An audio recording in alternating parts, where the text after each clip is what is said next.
why it's really important to have a plan and understand what your goals are. In fact, my camel out there is suffering right now with a broken back.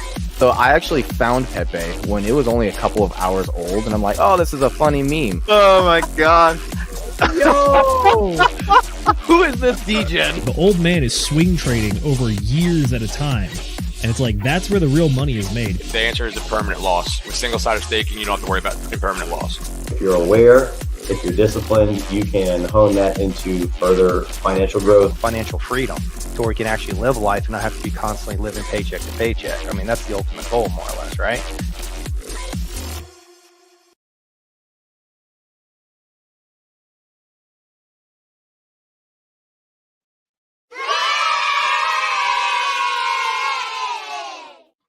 Ladies and gentlemen, boys and girls, crypto degenerates, ducks and squirrels, we actually have a really cool commercial intro video for you. So, Mrs. Producer, can you go ahead and roll Zenith's fantastic video that he made? Ladies and gentlemen, welcome back to the Pulse Chain Tour Masters Golf Tournament 2024. Zenith is making his approach to the green on this sudden death playoff between himself and Reginald Gerald III, who already completed his putt for birdie. Zenith needs to make this putt right here in order for his dreams of winning that jacket to stay alive. Let's see what he does.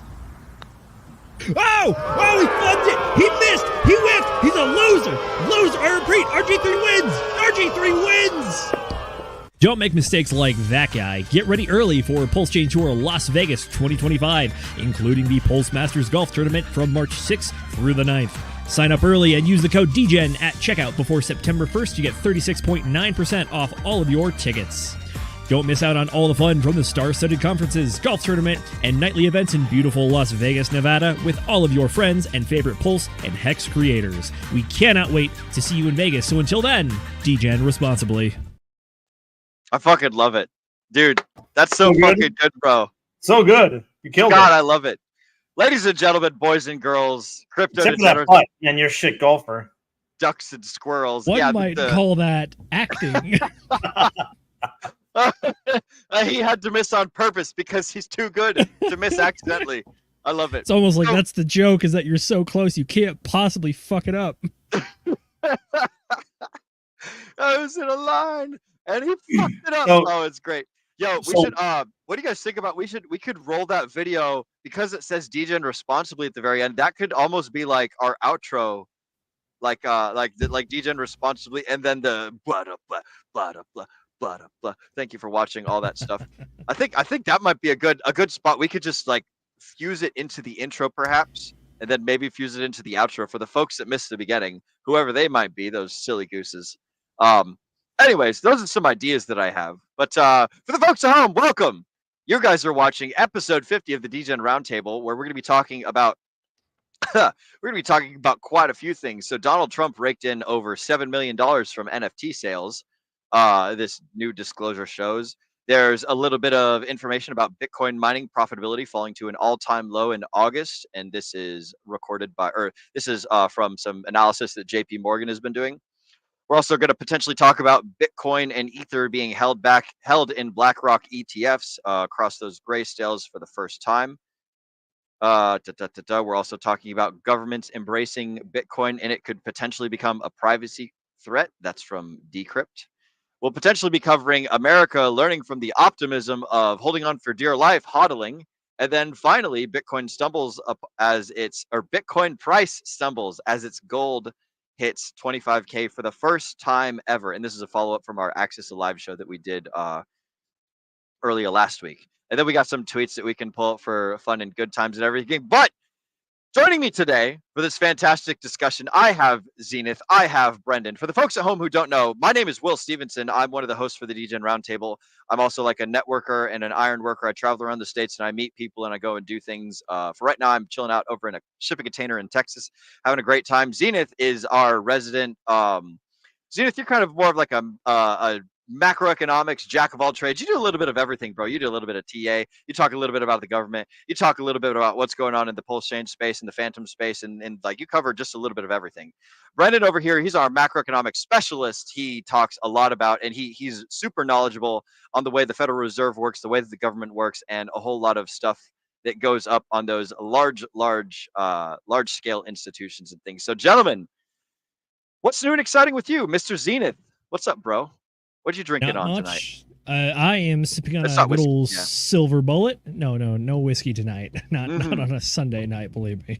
Yep. But I am having a great time. Yes, hello everyone. I am a bit of a jack of all trades, as Will says, and then I also do try to specialize in macroeconomics, government, and legal analysis, which means that I am a masochist willing to read through 75-page court briefings about all the different things going on and try to dilute it down just to the three-sentence explanation on everything. And then say the other thing is I'm the golf aficionado on the stream, possibly. Doesn't mean I'm good at it. It just means I enjoy being outside and feeding golf balls to the lake. You know what, Zenith? I was thinking about this on our last stream, and I was talking a lot of shit about golf. So because I was talking shit, I'm going to be joining you in this Golf Masters tournament. So I'll be playing golf with you whenever the fuck they do it, March 6th through 9th over in Las Vegas, which I hope it's not too fucking hot out over there. But, even if it is too hot, I guess we'll just have to run naked through the greens. But enough of that. Let's introduce Mr. Brendan, the anonymous being our one and only solo panelist. Bro, you're taking up like freaking... Like what is that? Like half of the screen over there? That's kick ass, dude. What's up? What's new and exciting with you? Ooh, Star Wars. I see you got Star Wars.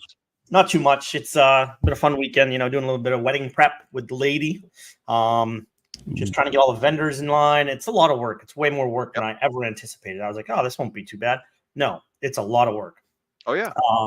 But slowly starting to check things off the list, which is good. And other than that, just had some fun with some friends this weekend. Went to a country line dancing bar on Friday. Listened to some country music. And just relaxing, waiting for the work week to start, right? Monday's around the corner.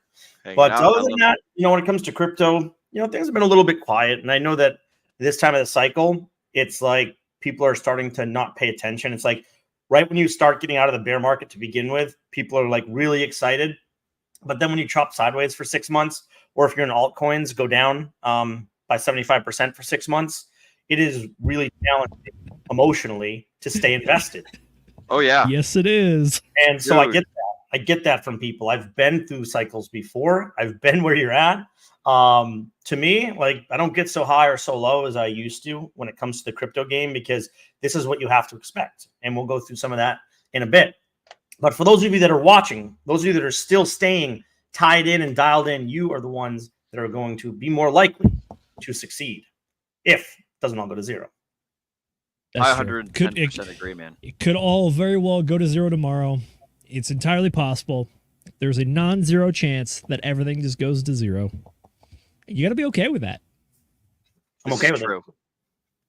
It is. Oh, man. Look at that. Okay. So I was about to just start reading off comments, but we actually have the part of the show where we read off comments normally. So, ladies and gentlemen, boys and girls, it's time for motherfucking chat shoutouts, where we acknowledge all the folks at home that are taking the time out of their day to not only watch us live, but also to comment and say silly things on the internet for us to read on screen. So, Mrs. Producer, if you'd be so kind, we've got our first comment of the day, none other than Mr. Kenturian54X saying, "What's up, Degens?" Kenturian rolling in at 4:58 p.m. So homeboy is, well, at least Central Time. So as I recall, Oregon is Pacific Time, so that would be like 3 o'clock. Or wait, no, that would be 3 o'clock local for him. So it's probably 5 o'clock over there, I think, because it's 7 o'clock for me over here in the East Coast. Anyways, the point is, he's early as shit. So welcome, Centurion. Good to see you, buddy. Glad to see that you are in these chats. Next up, we've got Daniel Robar, the very own. Welcome, Daniel. Good to see you on the stream, my friend. This is an amigo who's on the Degen protocol goddamn near every single day. Shout out to Daniel Robar, and shout out to him saying, "Cool clip." Thank you, bro.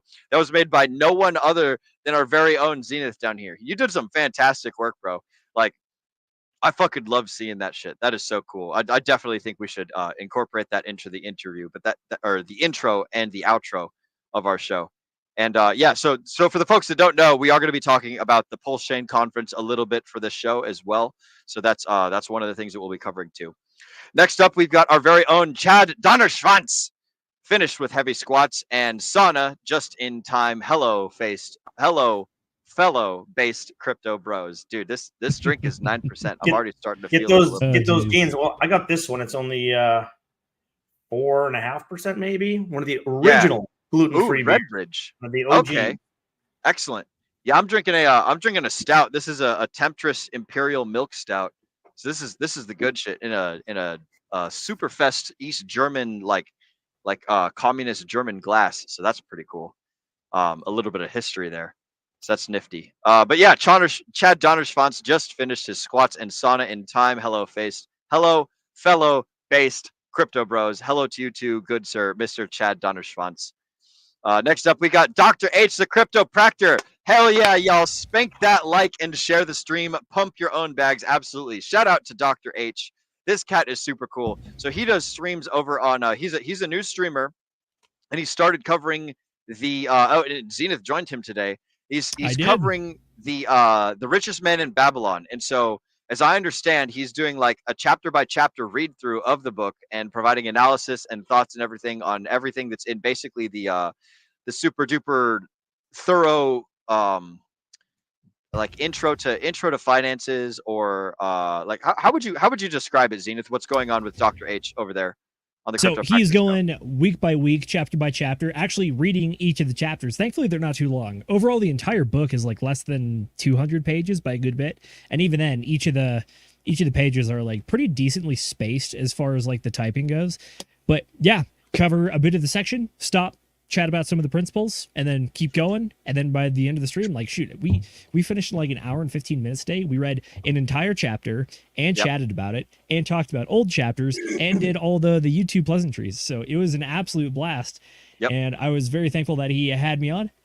He's a friend of the channel and a good friend of mine. Very happy to hang out with him anytime we can, whether it's in person or over on the F and Hangout where we see him the most. But yeah, show him some love. He does good work over there, and we're glad to be working together. So if you ever thought that our book clubs maybe is less book, more discussion than you like, these streams are definitely going to be more book and still some discussion. So if that's your speed, go check them out for sure. Absolutely. And whenever he's got a show announcement, you guys can be sure to catch it in our stream links, as long as I'm like, making sure to pay attention on when he's posting it.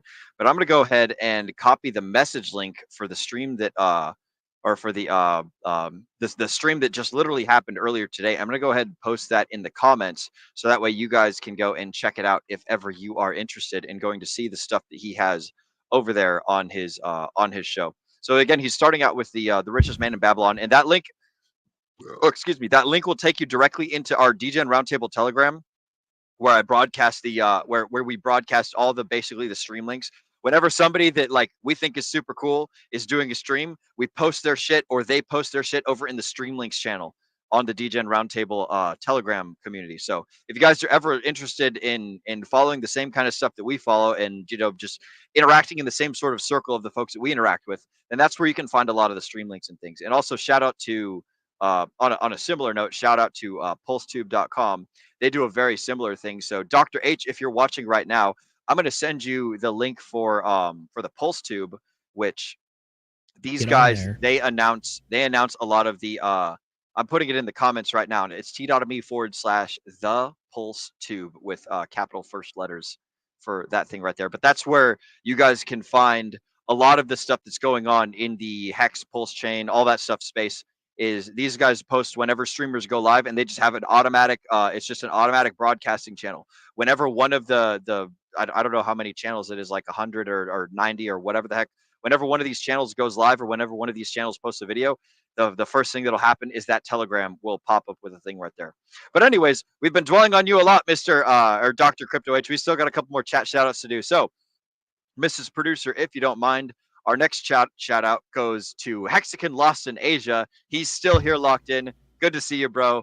Glad that you're riding this terrible, terrible bear market down with us. We thought the lows were already in, and we were all safe and in the zone, auto zone. And nope, we're retesting the lows, and we're having fun.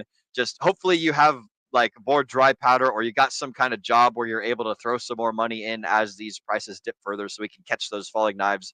But it's a giant game, and hopefully the numbers go back up, or we're all going to zero. Speaking of going to zero, our final chat shout out goes to Mr. Kenturian 54X. I'm still dialed in till the moon or 0. Give me liberty or give me motherfucking death. And Ride or die. That's what I got to say about all that. Actually, oh, snap. Mrs. Producer, if you don't mind, we've also got Brasology. Yo, Brasology, what's up, bro? Good to see you. For the folks that don't know, me and Brasology, we were playing some fucking kick-ass Sea of Thieves the other day, and boy, howdy, were we having fun. I think actually some folks in the Degen Roundtable downloaded Sea of Thieves so they can play with us. So who knows? Maybe the Sea of Thieves, or maybe the Degen Roundtable community becomes a whole bunch of online pirates and shit. I know that Dace said that he downloaded it, and Jeff said that he was getting the game all squared away. So who knows? We might be able to run a crew, like a galleon crew or something like that, and have a good scallywagon time. But anyways, all that's over in the Degen Roundtable Telegram, which you guys can either join by going to t.me/DRT join now. You can scan that QR code down below in the in the middle of the page, or you can click on the link in the description below. But anyways, the way that you get into the community doesn't matter.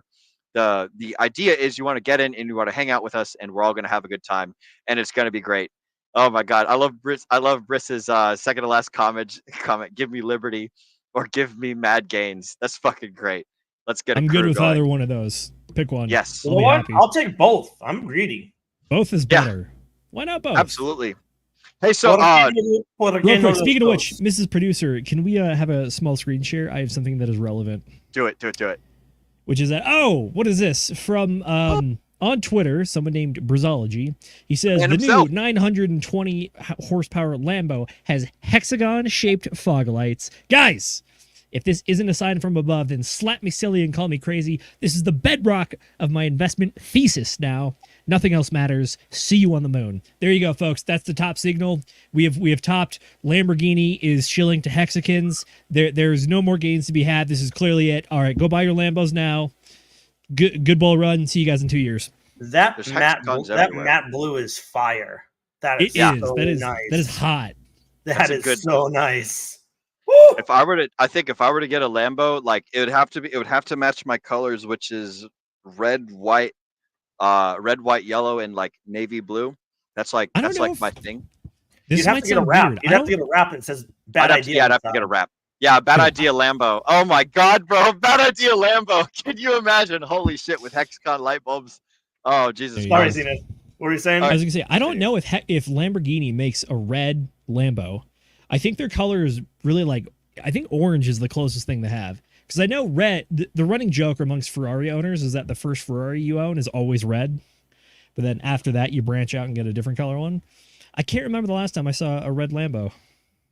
I think the base color for me would have to be so like I wear my white t-shirt, my navy blue fucking Walmart shorts, and then like the bad idea is mostly red and a little bit of yellow. So like whatever that proportions would have to be the same proportions on the Lambo. So it'd mostly be blue and white with a little bit of red and a tiny bit of yellow. I think that's the way that it would have to go. You could do custom colors, right?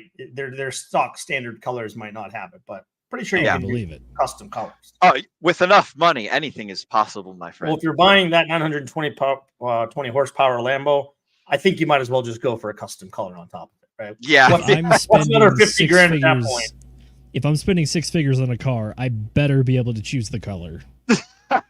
They're like, nope, sorry, we only make cars in one specific color. Multiple 6 figures. Brasology's most latest comment, even the gas cap, look at that. Even the gas cap is a hexagon too. It has hexagons all over the car. See, Lamborghini knows what's up. Lamborghini knows the shape that is the best shape. They know their market. Hexagon. They know who's buying these. Where honey comes from. That's like what happens when you combine a whole bunch of triangles is you get a hexagon. Like the hexagon is the pinnacle of the shapes. So what can I say, guys? Speaking of hexagons and pinnacle of shape, what do you got? What do you got, Brendan? And I'm going to transition us over to Pulse Chain Conference whenever you get your thought out. Oh, I was just going to say hexagons might just be the best. And certainly because of the cryptocurrency Hex, it has certainly risen far above other shapes in my life. Yeah. A big fan of the Hex. Yep. Hex is pretty nifty. I am fond of many things hexagons. I used to like the dodecahedron, which is the five-sided shape, the platonic solid. It's got 12 sides on it. And I think somebody even made like a cryptocurrency about the dodecahedron after Alex made the icosahedron, which is the 20-sided shape. But anyways, all that is neither here nor there. Go ahead, Brendan. What do you got? I was just going to add, outside of UFC octagon shape's pretty poor because it's a stop sign, and I don't like stopping. Yep, ain't nobody likes stop signs, but we do like triangles. Triangles warn us if there's a bridge or if there's ice or if there's something crazy. Octagons are just trying to slow you down, bro. They're just trying to take your progress away. That's big government. Out my way. Yep, 100%. Mrs. Producer, I have a screen share whenever you are. Oh, look at that. Me and Zenith are both sharing the same screen. Is this? I don't know if I'm driving the boat. It's yours. It's yours. Okay. Oh yes, look at that. It says stop sharing. All right. So actually, let's take a look at this. So we've got the Pulse Chain Conference. So this is the thing that you guys saw the advertisement for in the beginning of the video that Zenith made this all on his own. This is fucking kick-ass, bro. I'm still like baffled that you made that fucking super awesome golfing thing. But anyways, this, guys, is the Pulse Chain 369 conference. For the folks that don't know, March 6th through 9th, so that would be 369, is the Pulse Chain conference. It's going to be happening at the Flamingo Las Vegas Conference Center. So basically, what you need to know is these are the fancy details. This is the when. Right, March 6th to 9th, 7 o'clock to 6th to the 8th, the 9th is the golf tournament. Yeah, never mind. This is the beginning. Yeah, so this is the beginning. Right, this is the location, the Flamingo Las Vegas Convention Center at 3555 Las Vegas Boulevard. I wonder if the that is the Flamingo Hotel. Was that done on purpose though? Did they choose the Flamingo because it's got these 5s in it? Because I don't think they chose it for that, but they did choose it for some other reasons, which may be very relevant to people looking to go to Vegas. Okay. Alrighty. Well, I'm not sure what you're implying there. I am implying that I'll put it this way. The Flamingo is on the Strip. It's a good hotel. It's not one of the, like the higher end Gucci ones, so you're not going to be like staying in Caesar's Palace with like the amazing, ridiculous beds or anything. But I've stayed at the Flamingo before. It's a good spot. They have a fantastic pool, pretty good casino too, and it's kind of smack dab in the middle of all the other like big hotels on the Strip. So location is pretty primo. Okay. And as far as that goes, it's good price, good location, and it's able to host the conference. So I don't know what more you can ask for that. I haven't stayed there, but obviously I've been in there a few times. I've been to their pool, and like you said, the best part of it is location. You really want to be central on the Strip, so you can go left or you can go right, and you'll kind of want to be in the main area of everything, and that's exactly where that is. So, like you said, location, and you're not. Wow, it's right next to the Bellagio too. Yeah, you're not spending an arm and a leg. I've stayed at the Bellagio.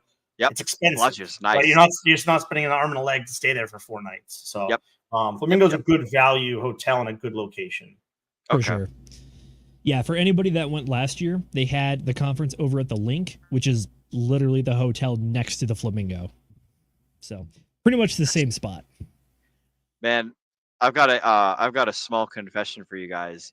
So when I first met Charlie from Cultivate Crypto and Dollar Cost Crypto, they run the crypto mindset course. When I first met Charlie, we hung out at the Cosmo the Cosmo, which is like right over here, just south of the Bellagio. And I was talking to Charlie first, and I think Miguel. No, I met Miguel first. Doesn't matter who I met first. But anyways, I was talking to Charlie, and he was like, "Bro, you're a fucking salesman." I was like, "I'm not a fucking salesman. I'm an iron worker." And he was like, "Nah, dude, you're a fucking salesman. You just don't know it yet." Iron worker. And yeah, I'm an iron worker. So anyways, so after he said that, I was like, "Oh, well, I remember there was this one show where Sartain and Miguel were talking about like making money in Las Vegas by like literally just selling drinks on the Strip." And I was like, I'm going to try my hand at selling drinks on the Strip one day. And so like I literally went out. This is oh shoot, I'm still screen sharing here. So for the folks who have never been to Las Vegas before, I was taking down some TV towers up here by Nellis Air Force Base, right? And this is where the racetrack is and everything. So I was taking down a whole bunch of TV towers up here, and I had fuck all to do on the weekends. And so I was like, I'm gonna run over to Costco and I'm gonna buy a shit ton of energy drinks. And so I just bought like fucking 4 cases of Red Bull, and I went down to the Strip like over the weekend, and I tried to sell Red Bull right next to the Bellagio, and needless to say, I did not make a lot of money because I was not a good salesman. And but it was a fun time. It was super fun. I totally got high on my own supply, and I was drinking Red Bulls like crazy that night. But anyways, all that is irrelevant to the fact that you didn't stick to rule number 1, which was don't get high on your own supply. I know. That's literally the rule. I totally fucked up. And I was like, I was hanging out next to a whole bunch of like Mexican dudes and like Hispanic people that like didn't speak a whole lot of English. They were all selling beer and water, and I was the only guy selling Red Bull. So like perhaps I was just in the wrong market, or I was selling the wrong stuff to the people on the strip. But anyways, that was a little adventure that I had. But I'm gonna bring us back to the Pulse Chain Tour, right? So everyone, as you can see, we've got these 3 ticket prices, these 3 ticket tiers for the people that decide to join the Pulse Chain Tour. So first thing is general admission. This just gets you in the door. And oh snap, I could have swore that there was a page that talks about like, okay, you guys could probably find it on this website, right? So pulsechaintour.com /events. I guess I'll just click on it, and then let's see. Oh, look at that, tour events, Pulse Chain Cruise. There's the Masters Golf Tournament. Oh shit! So there are 2 different events. So we've got the Masters Golf Tournament, and same. We've got the Pulse 369 conference. So I'm gonna actually click on it because I haven't seen this page. Oh, that's only LinkedIn. Wait, what the fuck? I can't click on it. Click on the title. Click on the part that says Pulse 369. Oh wow. Okay. There you go. Hey, RG3, SJ, or KC. If any of you guys are watching this video, that might be confusing, and you might have people that are idiots like me that don't know to click on this bolded part right here. So I'm going to click on the Masters Golf Tournament thing before, because I've not taken a look at this. So this is the Masters Golf Tournament. So this is like the golf prices and things. So I guess me and Zenith are going to be buying these golf tickets. Maybe Zenith will be a super crazy golfer or something like that, buying a different ticket. But anyways, the golfing thing is going to be going on here. That's not important. The thing we're here to talk about is the Pulse Chain 369 conference, which I've already showed you. So general admission 369, no problem. But if you take 36.9% off of that, then you end up paying something like $230. So if you guys use promo code Degen on the website, when you go and you click on this checkout button right here, right, then you can go ahead and get basically 40% off. So premium admission, I don't know what that entails, and VIP elite access, I do not know what that entails. Do you guys know if there's a special spot on this website that describes those things? I'm just going to click on the buy tickets thing. No, not entirely. So let's see. So I'll tell you about previously. There's the general admission. What general admission is pretty much just your standard entry into the main conference event. And then I guess like any of the other general events that we have going on that they post out there. The premium admission talks about, I don't know if the language is on the website anymore, but I'll put it this way. Last year, the premium admission was there's a special dinner at the end of the conference that is completely paid for. I think last year we went over to a steakhouse in Caesar's Palace, or the promenade at Caesar's Palace, and it was phenomenal. It was killer. And then included in that, I think we also got a ticket to the after party, which was at a private club, which had open bar as well. I don't know if that's included this year, but I'm just trying to tell you about last year. And then as far as the VIP elite access, typically what happened last year is they had an entire day set aside just for the VIP folks. I believe they ended up going out to a shooting range and got to shoot all kinds of guns, had a good time with some semi-auto stuff and even some full auto stuff. So they had a good time with that. So yeah, last year it was, I want to say Thursday. They had a Top Golf event that you had to buy a separate ticket to. Thursday was the VIP day. And then, Thursday was the first day. Friday was the VIP day. And then Saturday was the day of the conference, where we actually had the conference, VIP dinner afterwards. And then also the dinner as well. And the nightclub event as well. I think you might have had to buy a separate ticket for that. But the point is, if you buy the premium stuff, you get extra stuff and you get a cooler swag pack. They'll give you like NFTs and then some extra goodies, t-shirt. I think I even got some poker chips, although I also still have some poker chips from the Cosmopolitan from when I was there last. Nice. If you do not feel pressured to buy any of the upgraded stuff, because the entire time we were there, Hexicans and everybody is just like hitting each other up on Telegram, be like, hey, you guys, you want to go gambling here? You want to go to this nightclub here? You want to go do this thing here? It's like it's a networking event. people will be partying literally the entire time. Excellent. It's Vegas, so yeah, that's generally what people do. That's what you do there. You go to the pool party during the day. Don't forget to take your 2-hour nap in the afternoon, and then you go out all night.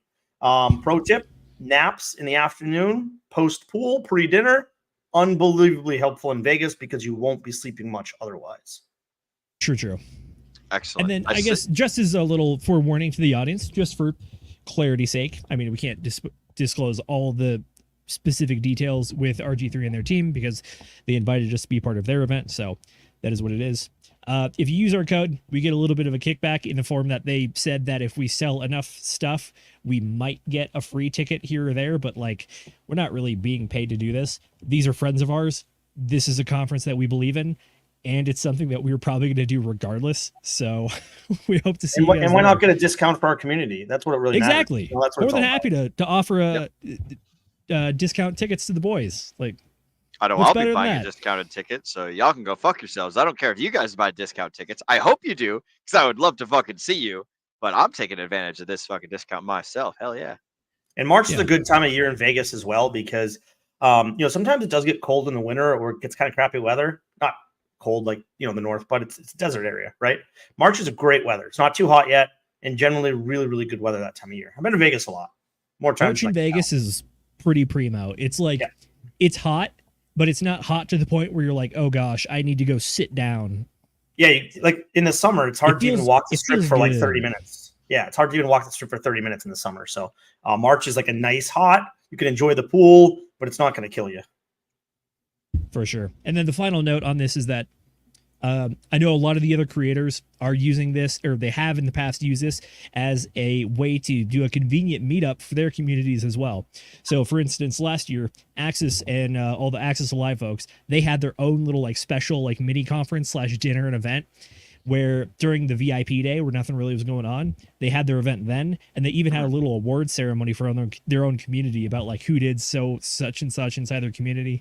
And I think that was where I think Crispy Man got an award for being like one of the leading data publicists or something.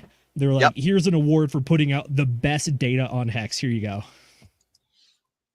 I remember hearing about that. Yeah, dude, I was fucking stoked about that because I think it was like right before or after we just had Crispy Man on as a guest on the Degen Roundtable for the first time. So that was super cool to see him getting that award and things.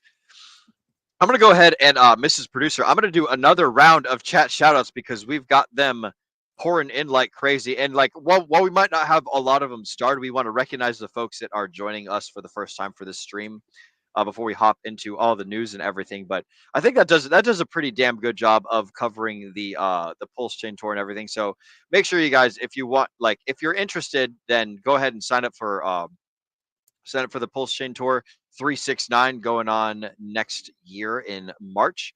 And it's going to be a good time. So first up in our new folks joining the stream, we've got Moon-Pilled Rational Optics, a fellow rigging extraordinaire person. So for all my folks out there that work with blocks and cables and steel chokers and things of that nature, working on lifting heavy things up high into the sky, shout out to Moon-Pilled Rational Optics. What's up, gentlemen? I'll have to catch the replay on this one. Good to hear, sir. I'm always glad to hear when people catch the replay because that means they're busy with real life fucking problems and they're solving cool shit and they're going out there and getting after it. Fucking love to hear it, bro. Next up, we've got the Weekenders. My man Brandon looked like he looked the morning after bottle service for the Cardano conference. Dude, Cardano conference was pretty fucking fun. My God, is this Anton? I don't know who this is. That looks like Josh to me. Oh, it's Josh? Oh, fuck yeah. Hell yeah, Josh. Good to see you, broski. I love it. Oh, that's cute. Yep. That's okay. Josh and his daughter. Hell yeah! Shout out to Josh Chocolate Taint and his wonderful daughter Elena. If you guys are watching, good to see you and happy to have you guys with us tonight. This is fucking awesome. But anyways, we're gonna go ahead and hop on into the next part of the show, which is where we start covering the news and things. So our first article of the night is Zenith. Do you have it pulled up right now, or do you want me to pull it up? I've got it open in one of my separate tabs. I've got one of them pulled up right now. I don't know if it's the one that you have, but I'm happy. The Donald Trump $7 million of NFT stuff. I was actually going to lead off with BlackRock. Oh, let's do it. All right. Let's hop on over into BlackRock. So for the folks at home who don't know, BlackRock is starting. They're starting to make a bit of a name for themselves in the space. Zenith, why don't you go ahead? Let me help you out with this. Yeah, go ahead. This is something that we've speculated for a bit, which is that BlackRock has a tendency to end up as number one of very specific things. Up until this point, Grayscale was the company with the largest Bitcoin ETF and also the Ethereum ETF. And well, guess what? Now BlackRock has passed them. So BlackRock is now the number one ETF in assets under management, and it only goes to show. I mean, if you've been paying attention to the inflows and outflows, this is something that was kind of inevitably going to happen, largely because the people holding Grayscale had been holding Grayscale for such a long point that when the ETFs get approved, it kind of is a bit of a sell the news event where it's like they bought at a discount. It officially got converted to the ETF. Therefore, if they sell now, it is definitely a profit for them, regardless of whatever else is going on in the market, because pretty much like it's been going up and to the right for a good bit, even past the multiple cycles, or it might be a single full cycle that the Bitcoin ETF was trying to be filed for. Because Lord knows they spent at least 2 years in the court system for the Bitcoin ETF alone. So yeah, Grayscale was selling, BlackRock was buying. BlackRock is now number one. Go figure, right? Is BlackRock the largest holder of Bitcoin, other than like discounting Satoshi's wallet and everything? I think so. I'm going to have to check my on-chain data, but the last time I remember looking at it, it was like there were a few people that were fighting for that top spot. Obviously, there were a few Satoshi wallets. There were some of the larger ETFs. Grayscale was one of them at the time. BlackRock was another. And then MicroStrategies was also the running competition as well.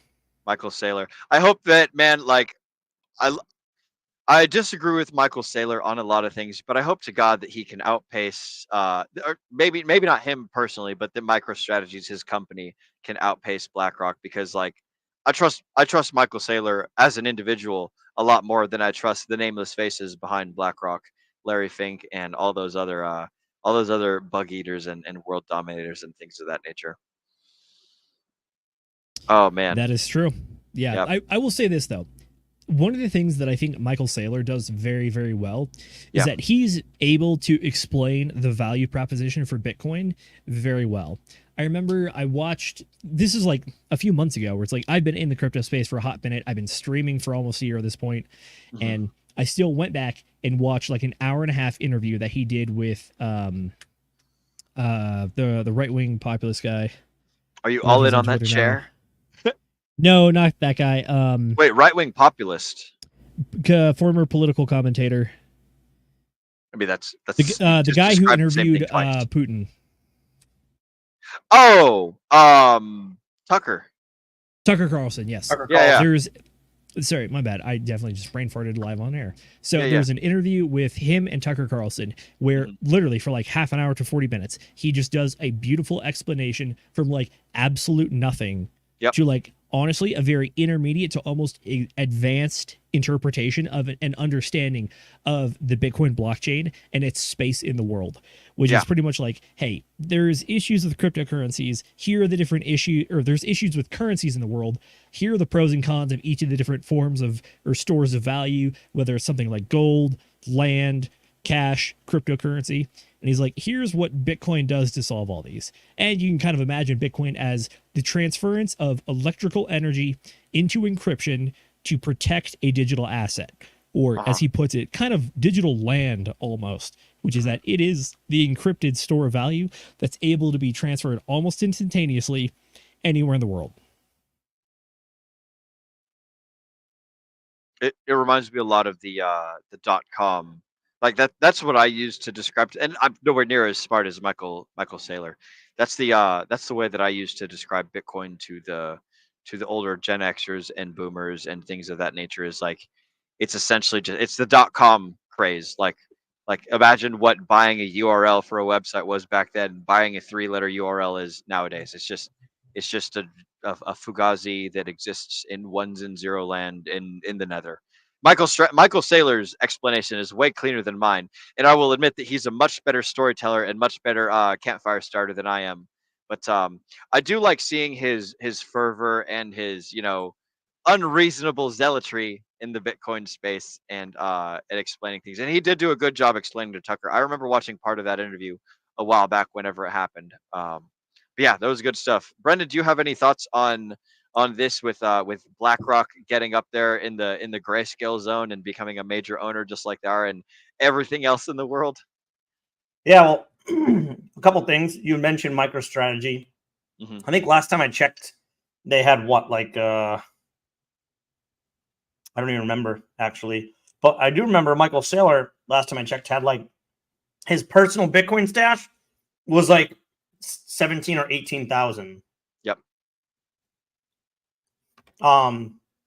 So that's a fair amount, but I think MicroStrategy is in the hundreds of thousands potentially. I want to say they have 200. They have over 200,000 or something like that. So look, I don't like BlackRock. They own too much in the world.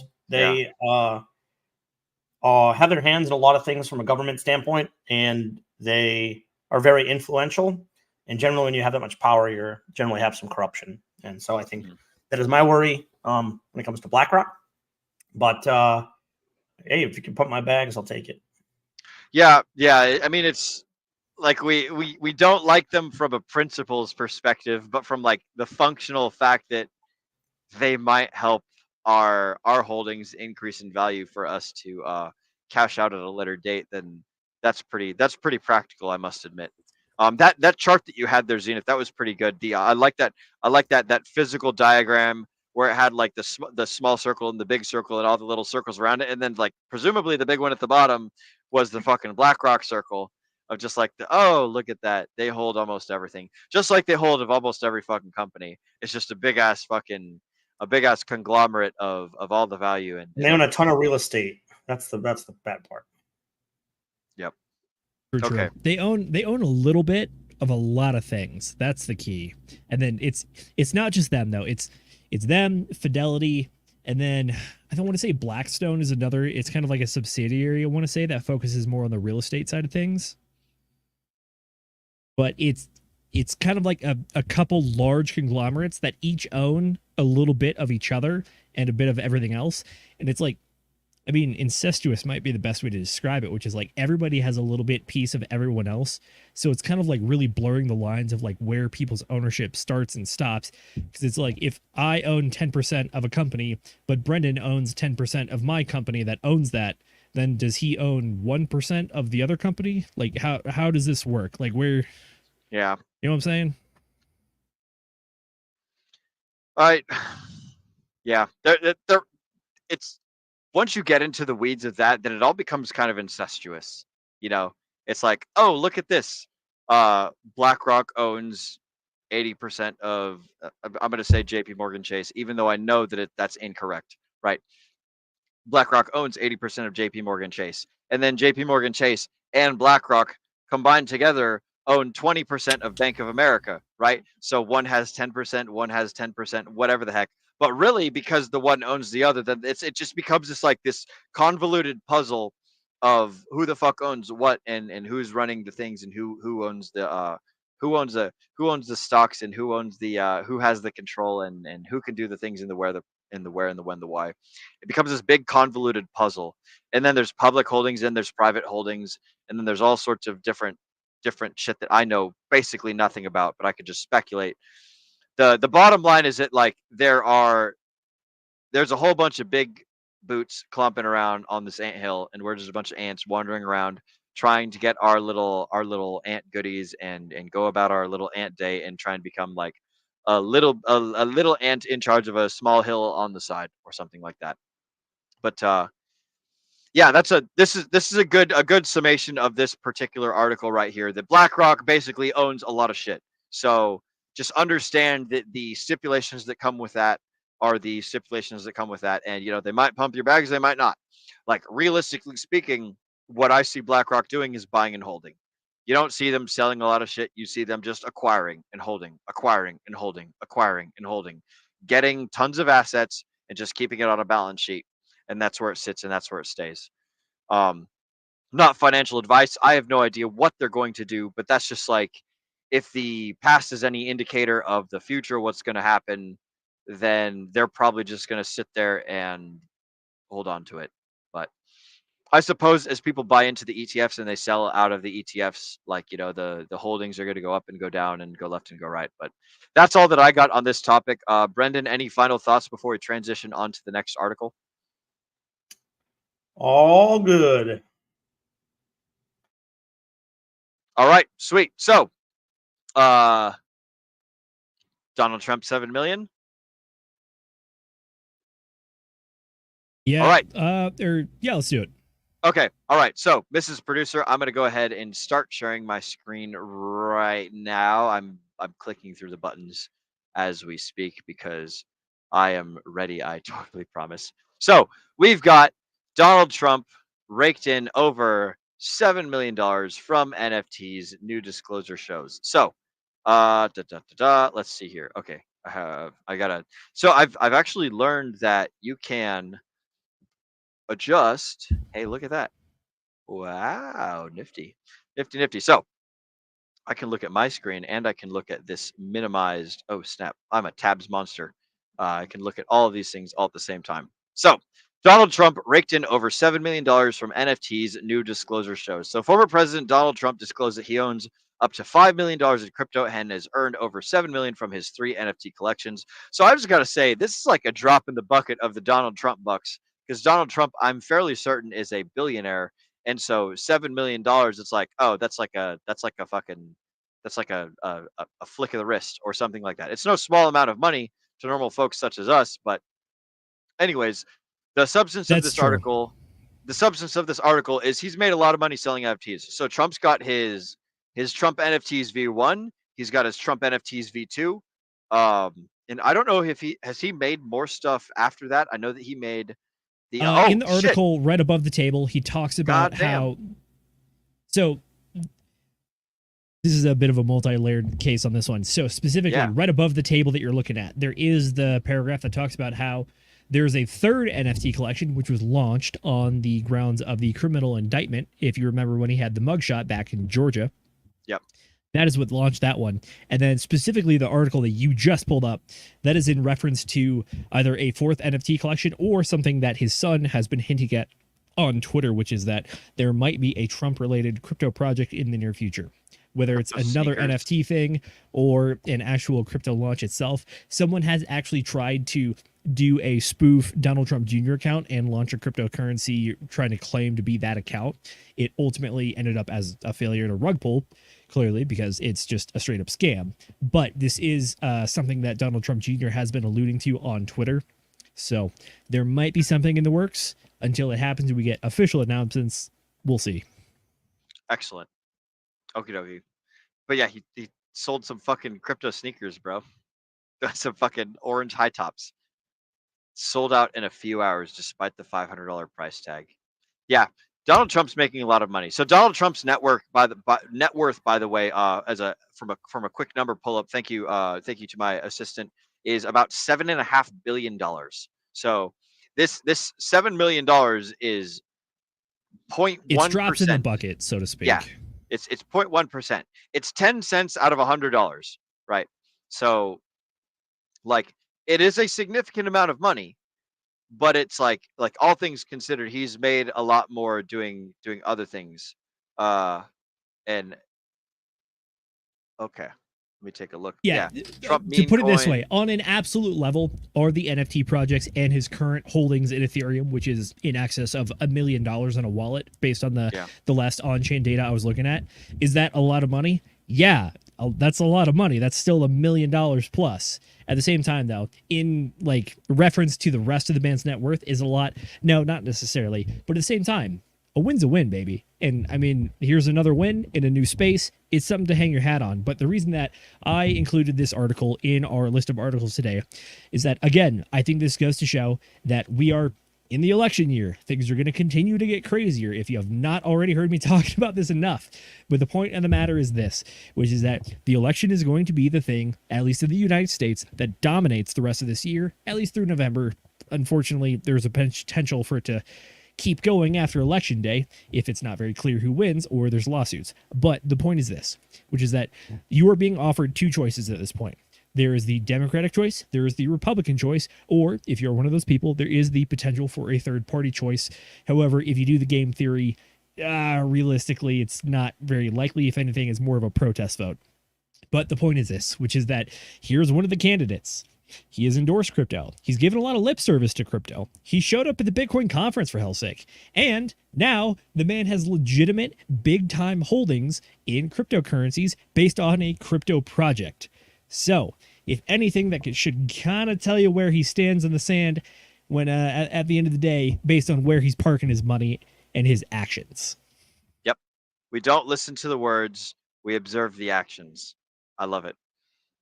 That's that's a lesson you guys can fucking take, and you can apply it to the rest of your life. And that's not my saying. That comes from Michael Sartain. So for any of you who's never heard of Michael Sartain, go to menofaction.org or .com or whatever, or go check out Men of Action on YouTube and stuff. But we don't listen to the words. We observe the actions. So shout out to Trump for making all this money, and shout out to doing stuff. Go ahead, Brennan. What you got? Look, it's a good point. I think actually it's a more poignant point when you look at the differences in the campaigns of Trump versus Harris.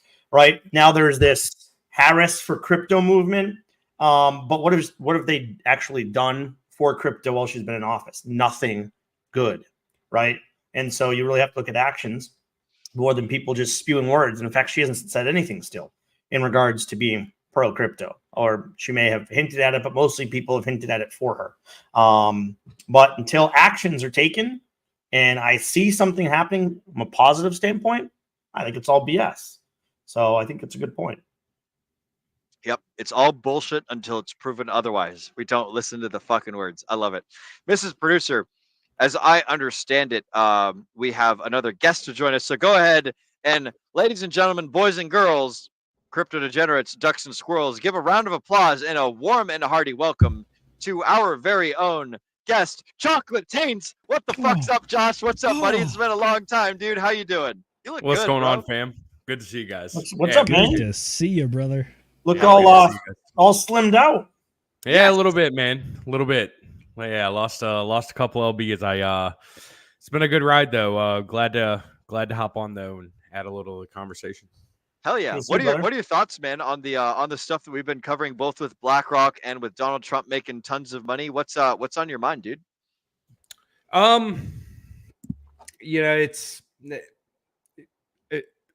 Go ahead and go on through the rest of the conversation. I've been in and out listening while I've been getting set up and all that stuff. So as we roll into the conversation, I'll be able to hop in a little bit more.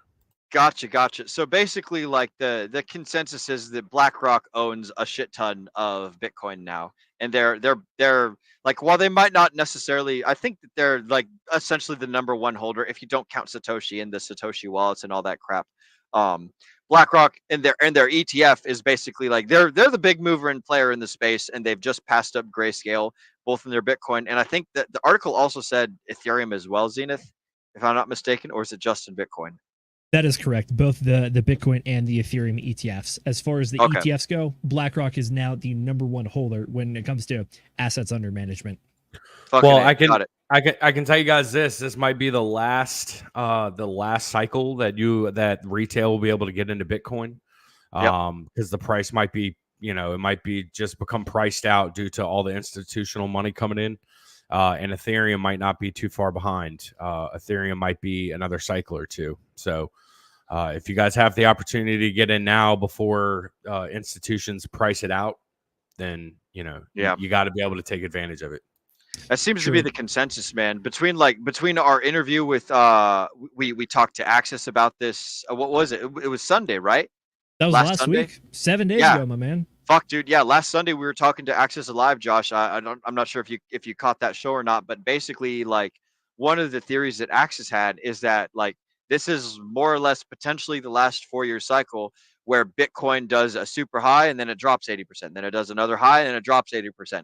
It might just like go high and then drop a little bit and then just kind of pitter up. It just slowly continue into perpetuity forever. And it doesn't do the crazy volatile stuff, and it totally wipes out the altcoin market and all sorts of other things. It was Axis and who was the other? There was another gentleman that had come to the same conclusion. Mr. Know-It-All. Fuck, Professor from the Degen Know-It-All. protocol. The professor.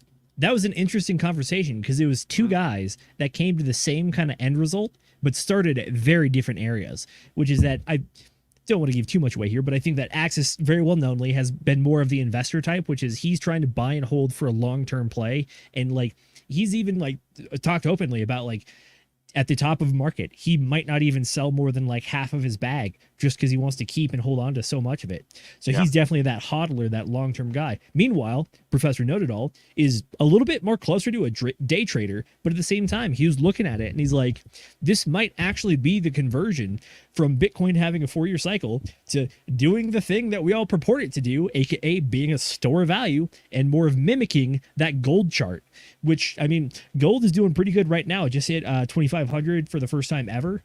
And this is one of the things that Axis even pointed out. He's like, look, Bitcoin is looking very similar structure-wise to the gold chart. We keep claiming that it is digital gold. Are you really going to be that surprised if it actually starts to mimic the price of real gold? Yeah, and you know, when you think about it, when you think of how heavy the market cap is going to become over the next couple of years when it comes to Bitcoin, it would only make sense because, you know, that's the one thing about small market cap and coins that have low liquidity.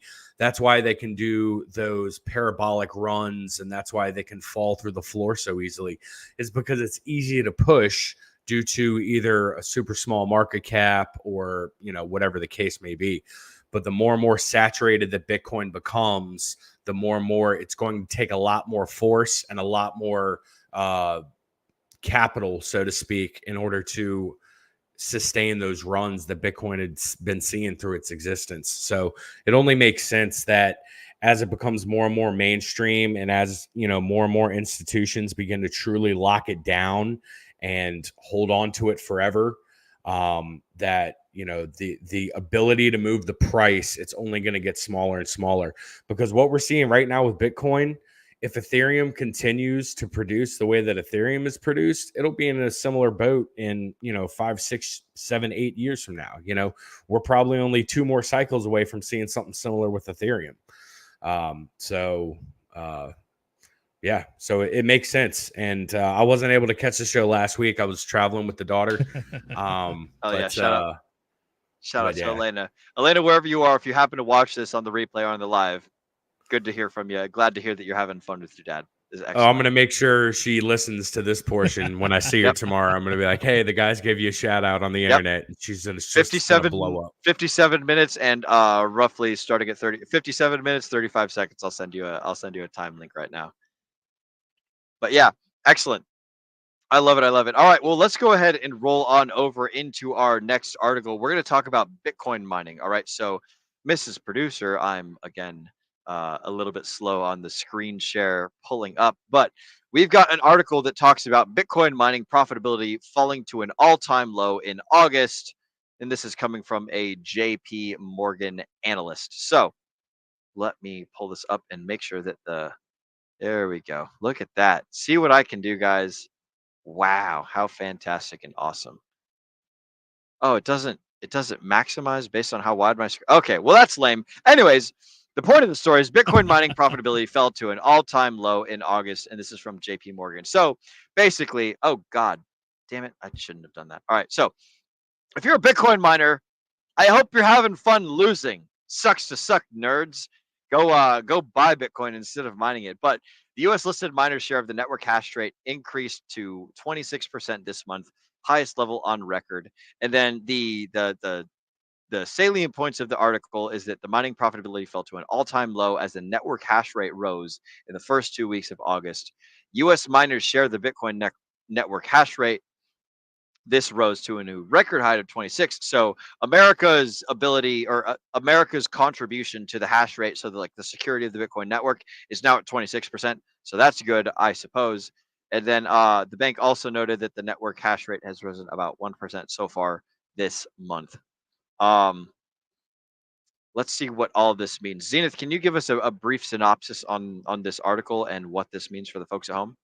That I can. So, folks, remember that the Bitcoin kind of trifecta about mining goes like this, which is you have the price of the Bitcoin that you can sell it for, you have the cost of the electricity that it makes to make the Bitcoin, and then you also have the difficulty scale. So the difficulty is based on how many miners are on the network. So theoretically, the more miners are on the network, you can do one of two ways to either try and solve a block to get the rewards.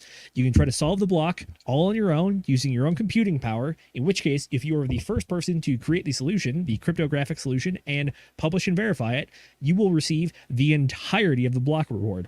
Or you can do what most people do, which is that you share computing power together, which is that multiple people work together to create the block reward, and in which case you share the block reward. So you're no longer getting the entirety of the thing, but you're getting a portion of the thing based on the amount that you contribute to the actual solution. So because of that, you kind of have that triumvirate going on, which is that you spend electricity to create the block reward. Your difficulty is based on the amount of people on the blockchain, which means that the amount of the reward you get is kind of based on how many people are there, considering that you're all kind of doing that work together thing. So the more people working, the more people you have to split the reward with. And then finally, the Bitcoin price, because if you spend money on hardware and infrastructure and a lease and materials and all the stuff going on with it, that requires money to keep that business afloat. How do you recoup the cost? You sell the Bitcoin for the price that you get. So what we're seeing right now is that we talked about this, is that Bitcoin all-time high was hit back in March. Since then, we've been bouncing up and down pretty good between like $72,000 and our new recent low of about $49,500. So the risk to reward ratio has been fluctuating since then. Right now, what we're seeing is that the Bitcoin profitability, aka how much bang for your buck are you getting when you actually spend the money on the electricity and the hardware and the contribution, is at an all-time low. There's also another little like outside metagame thing going on here, which is that AI has been the talk of the town for over a year at this point. AI also requires a lot of the same infrastructure that Bitcoin and proof of work mining for other cryptocurrencies uses as well. So now you not only have the Bitcoin network with all its own factors going on, but you have competing demand with the AI market itself trying to also claim some of that hardware availability. So now Bitcoin miners have been forced to choose between, do I mine Bitcoin? Do I produce AI results? Where does the profitability fall? Well, Bitcoin profitability has been down, and AI has kind of remained pretty steady, if not maybe slightly down. So everyone in the market's trying to figure that out right now. When number goes up, they make more money. And look, it's just like us, right? If we're buying low and they're earning Bitcoin low, they might not be making money currently. Like you said, chopping sideways towards the downward. Energy costs rising quite a bit. That doesn't help, right? But if Bitcoin goes up to the 150 or 200 or 250K in the next 12 to 18 months, then they're going to be looking like they're in very good profit. So just like us, we got to have a long-term outlook. I'm going to switch tabs to something that's relevant. This is one of the tweets that we wanted to pull up earlier. So this is from Ash Crypto at Ash Crypto Real. If you're worried about Bitcoin price action, read this. Since making its top at $74,000 in March, Bitcoin has been on a downtrend. The price action has affected alts a lot, as most of them are down 50 to 80% from their Q1 highs. Holy shit, this is a lot of information. But all this to say that it's all going to plan, guys. We're all going to be okay. Let's keep reading through this. It's a lot of information, but it's good information. Okay. And I'm not just saying that because I'm the one that posted the link to this. Okay, so all right. So this has always been the case, right? After each halvening, Bitcoin goes sideways for a prolonged period of time. Oh, that's cool that I have the option to ask Grok about the highlighted portions. In 2016, Bitcoin went sideways for 161 days. In 2020, it went sideways for 175 days. Right now, Bitcoin's going sideways from 119 days. But there are a few bullish things that happened on which most of us are not paying attention. I also like how he's speaking in Billy Mays' voice right now with the full caps lock. For an asset to pump, the supply should go down while demand should rise. Let's talk about the supply side of Bitcoin. Since July, ETFs and accumulation addresses have bought 450,000 Bitcoin. The Bitcoin supply on exchanges is now at its lowest level in 6 years. Bitcoin long-term holders accumulation is at its highest level in 15 months. 45% of Bitcoin supply hasn't moved in 6 months. All these metrics are indicating towards an upcoming supply crunch. Along with that, MicroStrategy is buying $2 billion worth of Bitcoin. Marathon is buying $30 million worth of Bitcoin. BlackRock and other financial institutions are accumulating continuously. Excuse me. Now, what about the downside? As we know, demand will start picking by Q4 as some major events will. I think it means place. Demand will start picking up. Picking up. Okay, I was going to say. All right, yeah, picking up by Q4 as some major events will take place. The Fed rate cuts will begin, hopefully. Right. Again, guys, none of this is financial advice. I'm literally like reading a Twitter post. This is all fucking campfire stories on the internet. Global quantitative easing will start. Otherwise, there will be a risk on global recession. Russia international trade with crypto will begin. Hopefully, FASB rule will be implemented that will allow $3 trillion of corporate cash to be invested into Bitcoin. And all these events will increase the liquidity. And along with Bitcoin supply crunch, a parabolic run will start. And here's Homeboy's technical analysis charts, where he draws some things that happen and some theoretical whatnots that will possibly happen soon. Again, this is all motherfucking campfire stories. So keep this in mind. Keep this in mind. At this point in the last cycle, where we are right now, in the last cycle, Bitcoin was at $12,000. Yep. And it ran up to 69,000. Yep. Okay. Right where we are right now in the last cycle, it was $12,000. That would have been like right here, right? Or no, that would have been down here. Yeah. Last cycle, Phil. So do you see the breakout? Oh yeah, this cycle. Okay, yeah, breakout. There you go. Touche. Yeah. You're right. Yep. Okay. So, but you're right. It's all going according to plan. This is exactly where we've been in the past. This is nothing new. The closer and the more emotional you get in your investments, the more afraid you're going to be. Mm-hmm. And that's why you need to step back, zoom out, take a breath. If you want to make any sort of moves at all right now, pause, wait till tomorrow and think about it. The market's not going to go anywhere in 24 hours. If you need to sell for whatever reason, just pause, take a breath, and do it in 24 hours. The market's not going to make any sort of difference. But what you'll probably realize within that 24-hour period is, hey, this is exactly where Bitcoin's been in the past. So, why am I getting too emotionally attached? Why am I doing this? I don't need to do that. So, absolutely. Mrs. Producer, I'm going to go ahead and stop screen sharing. So whenever you are ready, or actually just kidding, I'm going to go ahead and hit the button in. Oh, look at that. You beat me to it. Excellent work. All right. Good work. Shout out to our producer, by the way, Mrs. McGetta, behind the scenes, taking care of all the button clickings and all of the chat shout outs and highlightings and everything. Speaking of, I think this is a good point for us to do, I think, a chat shout outs, and we're going to end the chat shout outs on a question for the panel. So for the folks at home, it's motherfucking time for goddamn chat shout outs. So go ahead and cross your I's, dot your T's, pull up a chair, and let's get started reading out these chat shout-outs. First up, we've got Mr. Taylor hopping in here with the fucking shaka. Shaka to you too, bro. I hope you're hanging 10 and doing the coolest things while surfing over in Hawaii and hanging out, having a good time. Next up, we got our very own Josh T8. Let's lose money mining in America. You're absolutely right, bro. The Americans are we're losing money like crazy if you're a miner, right? So, don't be mining Bitcoin right now. Be mining Bitcoin later on. When the price of dude, look at those fucking guns! I fucking love it, Josh.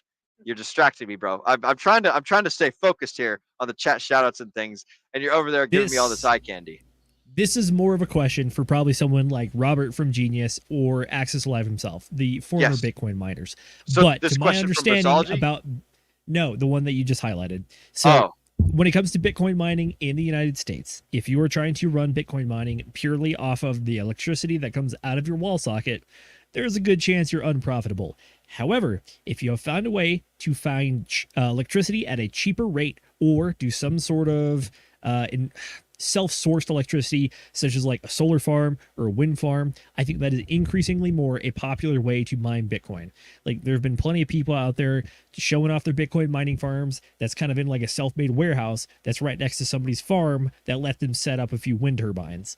And it's instead of using like your wallet to pay for the electricity, you're just using hardware such as like a wind turbine to pay for the electricity. So yeah, you're not wrong. Bitcoin mining in America, I'm not going to say it's entirely profitable. The days of running the Bitcoin miner on your graphics card in the background are long gone, unfortunately, but that's where we are right now.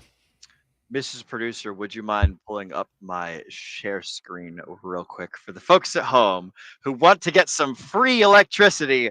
All you gotta do is climb these fucking light poles and get up, fucking, oh shit, I clicked the wrong one. Ladies and gentlemen, this is not financial advice. There we are. This is not financial advice. We are simply pointing out that there are power outlets on light poles, theoretically. Yep. So it's not on all of them, right? Some of them, they have little security cameras. So, caveat emptor, buyer beware. But if you guys happen to have a Bitcoin mining rig and you could just plug it right on in up at the top of a light pole, this is not financial advice, but it's not free electricity, but it's as close as it gets. So like on a more serious note, if you're able to secure a deal from some sort of power plant, whether it's a hydro plant, a nuclear plant, a coal burning plant, if you can go plug into a wind turbine, if you're able to find out where their access drives are and things like that, then yes, you can make a little money because the price of electricity is cheaper. But for the normal everyday Joe Schmo, if you're sitting in an Airbnb trying to run your Bitcoin miners, then you're gonna have a bad time. By the way, for the folks at home, if you don't know, Airbnb has recently implemented a policy that if you're showing up to an Airbnb place, a lot of them now no longer allow you to mine Bitcoin while you're at Airbnb because some asshole went and they did it and they ruined it for everybody and racked up a $1,500 electricity bill while they were at an Airbnb place just fucking mining Bitcoin and shit. So like, look, people are going to go playing by the ruining rules stuff. At the time. They were playing by the rules. Yes. Yep, absolutely. They are playing by the rules. We have I'm gonna go ahead and cut this conversation short. We're gonna go to Brissology's question. So, Brissology brought up a question for the panel. It's been 3 whole years since the first sacrifice of Pulse. How much Pulse and PulseX has probably been lost due to interest from normies to sacked? So I think what he's asking about is dead wallets from dead interest, which is that how many people were burned by the sack to the point that they've never touched it again and probably will never touch it again. Does that make sense? I'm not quite sure what the question is, to be honest. Like how many dead wallets are holding Pulse, do you think, from the sacrifice phase? How many dead wallets are holding? And how many weak hands have sold because they thought what they were getting into was a cool deal and they weren't interested in the community, in the commitment, in the coins. I think those are related questions, but I do think they are different questions. Sure. But it could be one and the same. They're in the same vein. It's this, the sentiment is there. Okay. What do you guys think? Well, I think there's definitely a lot of flyby interest of people who were just trying to catch the next big thing, and they threw sacrifice money in, and it didn't pan out, and they either sold it all at a loss, or they did something with it, or they fumbled it, switching in and out of altcoins and stuff like that. There's got to be a ton of people. I may have stepped out of doing the whole webcam sort of thing, but I'm still on Twitter all the time, checking it and stuff like that. And, the sentiment certainly isn't anywhere near it was around the time Pulse Chain launched and when the movie came out and all that stuff, so I got to imagine that, the sentiment is definitely down, and I can imagine a lot of people have absolutely lost interest. Yep. That's true. One of the things that comes to mind for me is when I think about like how developers interact with enfranchised users, which is that it seems to me that in a lot of online communities, the general audience that uses a product is largely unspoken. And the people that are very active and very vocal make up at most maybe 10% of the user base. So you kind of get this like weird outsized effect where it's like you feel like you're hearing tons and tons of people complain about a thing, but realistically, it might even be like less than 5% of the user base that is complaining about these things. So I bring that up to say that I think that all of us here are rather enfranchised, dare I say. So our sentiment might be a little bit off from the average sentiment. But even then, I was going to say at the beginning of this, before that disclaimer, is that it feels that if you are a person who sacrificed for this project, that is quite the leap to make from the average person, which is that first, you have to be in cryptocurrency. Second, you have to be self-custody in cryptocurrency. Third, you have to have heard about this Hex and Pulse project and gone through all of the hate and all of the FUD about people saying it's a scam and Richard's a fraud. And you still, after all of that, put your money into the machine in no expectations of future work, even though it is technically a SAC, but very explicitly, zero expectations of work or zero expectations of anything. So I think that the chances of having dead wallets or people that are disenfranchised based purely off the sacrifice is very low. As far as the market sentiment goes, I can understand that. We're still sitting at like what, currently 40% of SAC price for Pulse Chain. Yeah, I can see how people get disenfranchised and just sell out from there.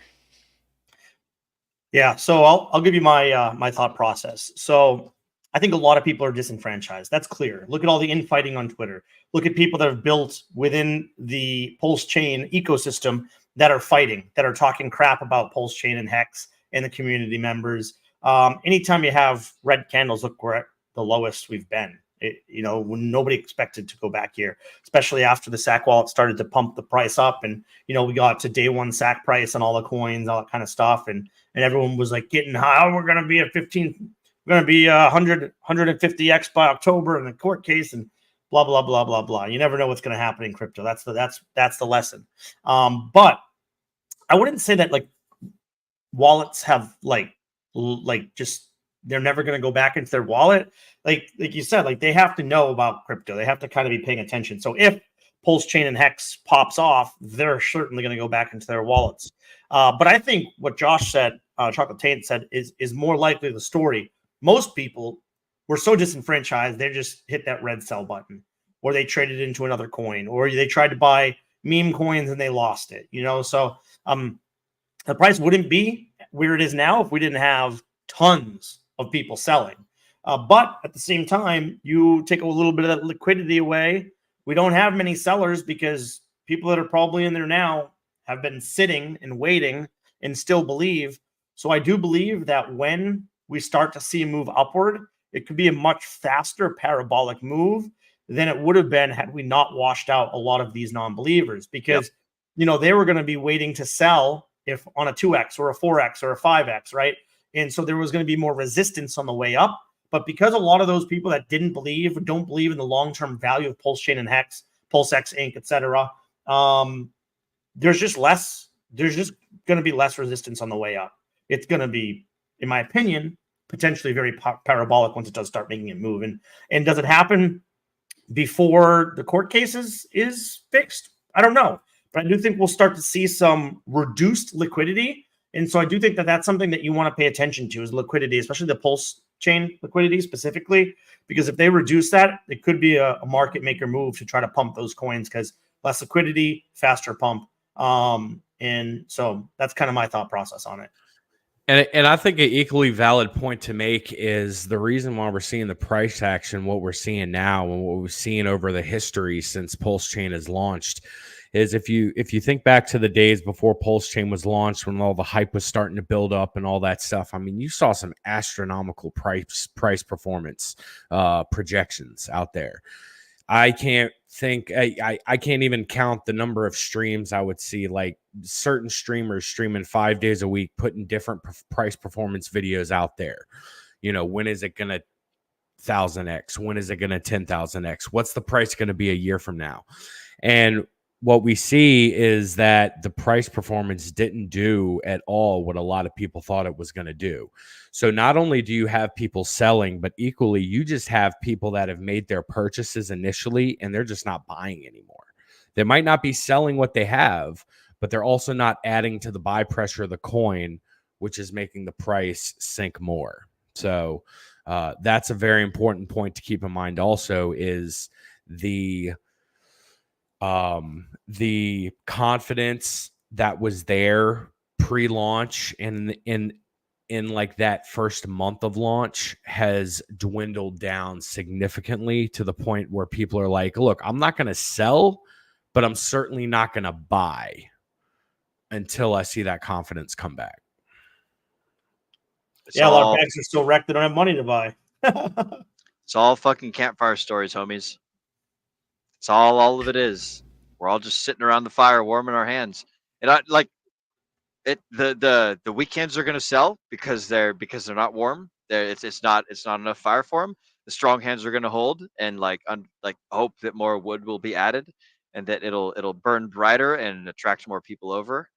And this is the process of separating the wheat from the chaff. And I agree with you, Josh. Like one of the things, I don't know if this is what you were alluding towards, but one of the things that I find interesting is when people do the price predictions and they're like, oh, it's going to do this in this amount of time. It's like, that's a very specific prediction. Like it's going to do 100x in the next 100 days. And it's like, bro, that's kind of foolish to put that out there into the ether. Yeah, it's like some straight injected hopium into the arms of the people that like need to hear it, want to hear it, but like the people that are going to be making decisions based on that hopium addiction or that hopium addition are going to be the ones that aren't going to hold when the times are tough, and they're going to be selling and they're going to be bringing the price down.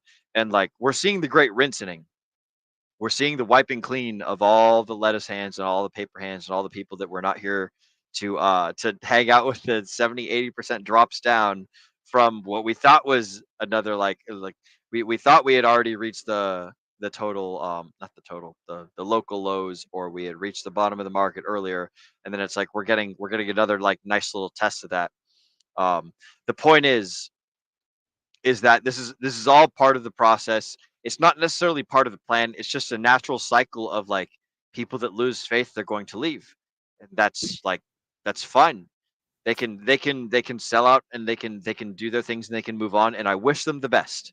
And I hope that they're right. And I also hope that I'm right. You know, we're gonna find out who's going to be the winners. We're going to find out who's going to be the losers. And Godspeed to all of us. That's what I gotta say. And don't forget that we've also have a lot of Hex and Pulse Chain streamers that just aren't streaming anymore.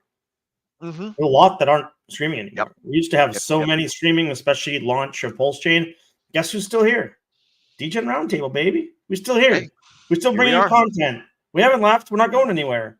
We're going to see this through. We're going to either be right or we're going to be wrong. But we're going to be here to give you our honest opinion throughout the whole way. Absolutely. That's right. We're still here. We didn't even launch an OnlyFans to sustain the bear market. So there you go. Oh my God, I'm gonna have to look at that. If somebody has a link to that, that would be most fantastic. I love. It's a bit dark, maybe a bit cynical, but I do love that crypto meme where it's like bull market girl on the YouTube channel. I'm a Hex streamer now, and then during the bear market, I'm on OnlyFans now. Yeah, like, yeah. Oh God. It's kind of sad. Just like, look. Listen, ladies, I know that there are no women on the internet, but if you happen to be out there and you happen to hear this, don't sell out. Don't go down that road. Like, if you want to make a lot of money, sex sells. If you want to retain your reputation and your value as a human being, then like you need to understand that there are other means by which you can garner attention or produce value or something else. Like, everyone is free to do what they... What is the worth of your soul? I can't quantify that. Only you can. Yeah. And it's up to you to determine what either contributes or does not contribute to that. Yeah. That's on you. I would recommend, if you're a woman on the internet, like you should guard the things that are valuable. And what you consider to be valuable is your choice to make. If you think that some things are valuable that I do not think is valuable, or vice versa, then so be it. But my words of warning is like, don't sell sex on the internet if you're a woman, because like you do that once and it's wiped. It is there is no coming back from it. The internet does not forget. It might have an infinitesimally small attention span, but the internet does not forget. So I want to take the conversation back to holding on for dear life, and I'm going to actually share screen and pull up an article about the optimism of holding on for dear life. So, Mrs. Producer, if you would be so kind as to pull up my share screen, America should learn from the optimism of hodling. Oh, there we go. That's a much better screen. So, Zenith, this was your article. For those that don't know, hodling is an acronym that means hold on for dear life, and it's built on the optimism that has been the driving force behind technological advancement that has forced us into modernity. It's time to take that embrace of crypto culture time to take that embrace of crypto culture a step further. We should make hodling the default American position on all technology. So obviously this article is a call to action saying, hey guys, don't sell your cryptocurrency. Hold on to it. You know, this is clearly labeled as an opinion piece. I will throw that out there first and foremost. 100%. But I think it's an interesting opinion piece. Go ahead. Which is, it's the idea that if you just hold, very similar to people do with, I don't know, traditional assets or investments such as like a 401k, the stock market, bonds, a good chunk of the value that is kind of enshrined in those assets just comes from the fact that people hold on to it for a long, long, long amount of time. Which is that the point of a bond is not to sell it in a day. The point of a bond is to try to recuperate some of the cost of that over decades, if not multiple decades, of just holding on to it and earning that yield and allowing it to mature. Granted, interest rates are going to go up and down, but at the same time, theoretically, in an ideal market, the interest rate really should not be moving around that much. And if it does, it should be a very normal fluctuation. Not really anything like we've seen in the last 10 years effectively, but the point being that through the act of holding, or as you referred to earlier, not lettuce handing it or paper handing it, aka diamond handing it, baby, you hold the value and it holds the market up in and of itself. You can call it a Ponzi scheme. Everything kind of is to a degree if you really think about it and you want to take it to that logical end. But the point is that the reason an asset price drops is because people sell it to the point where it is no longer valuable to hold. But if people deem something valuable to hold, regardless of the other action going on, it's going to artificially create a floor on the price, but not artificially. It's actually, in fact, very natural, because that is the natural effect of the market actions. Whether or not you are choosing to make that action, regardless of other forces going on, but because you believe fundamentally in the asset, that is the thing that's going to create the floor, create sustainability, and create that long-term, slightly up and to the right trajectory where it retains value over the long term. Yep. For the folks at home, you guys are watching me live. Take this article and put it into ChatGPT to make it a little bit more like so we don't have to look at the ads, we don't have to look at all the other stuff. These are the bullet points of the article, right? So adopt the hodling philosophy. Look at American optimism versus pessimism. Take a look at what's happened historically speaking. Look at the value of persistence. Check out the crypto community as a total, or like as a whole, as a model. And then there's obviously a call to action in this article. So for you guys that don't ever take articles and run them through ChatGPT, it's useful as a summarization tool. It's not useful as a thought direction tool. This is just a different way for you guys to look at articles. So whenever you look at articles in the cryptocurrency space, you can run them through ChatGPT. You can have it bulletize the stuff that they're talking about. You can have it write summaries. You can have it put like a political bias from the left, a political bias from the right. You can have it eliminate all political bias, period. It's not necessarily entirely accurate every single time, but it's good for condensing things down into super simple, easy to digest little bits and bytes and things. So I'm going to go ahead and back up to the article again. But these are the main bullet points of the article. There's 1, 2, 3, 4, 5, 6 points. Call to action, look at the community, be persistent, pay attention to history, and notice optimism versus pessimism and all that stuff. So it's a good article. It's fantastic. You guys should go and read it. What are your guys' thoughts, panelists, on America as a group of people that are able to commit to a certain line of thinking when it comes to cryptocurrency, or even just like any asset in particular, as far as like holding on to things that are valuable as opposed to selling them. I want to get your guys thoughts on this. Look, it's just a little bit of a change. You know, forever, what has the government been telling people? Put money into a savings account, right? Essentially, that was the original HODL, right? Put it in a savings account, allow people to use that money, and banks can loan it out, create more money, and it helps the economy, and it creates savings for you. But you don't really get anything out of it. So that was sort of your first foray into like the HODL idea. And now when we talk about crypto, it gives you opportunity to hold.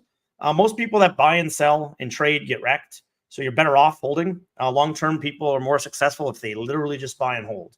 And so that is the number one thing that you need to do if you want to be successful, and that's buy, hold. Don't trade, don't get wrecked. Don't make too many moves unless you really, really know what you're doing. And even then, probably not going to do that well. So look, I think hodling is really, really important, especially in the crypto game. Even more so than, keeping your fiat in the bank and allowing it to rot to interest and inflation. Yep. You lose your value. Josh, you got any thoughts on Americans and hodling? Yeah, I mean, you have to remember that up until 2008, 2009, anytime a financial asset dropped, 20%, the world was collapsing.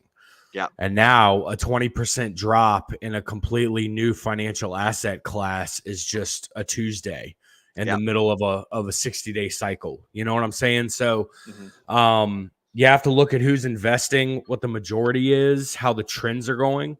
I think as time continues to go on, that you'll see more, you'll see hodling become more of an adoptive practice as opposed to what we've seen in the past. And that's just simply because, like I said, up until Bitcoin came into existence, we had never seen volatility like this, but we had never seen parabolic moves like this in such a short period of time either.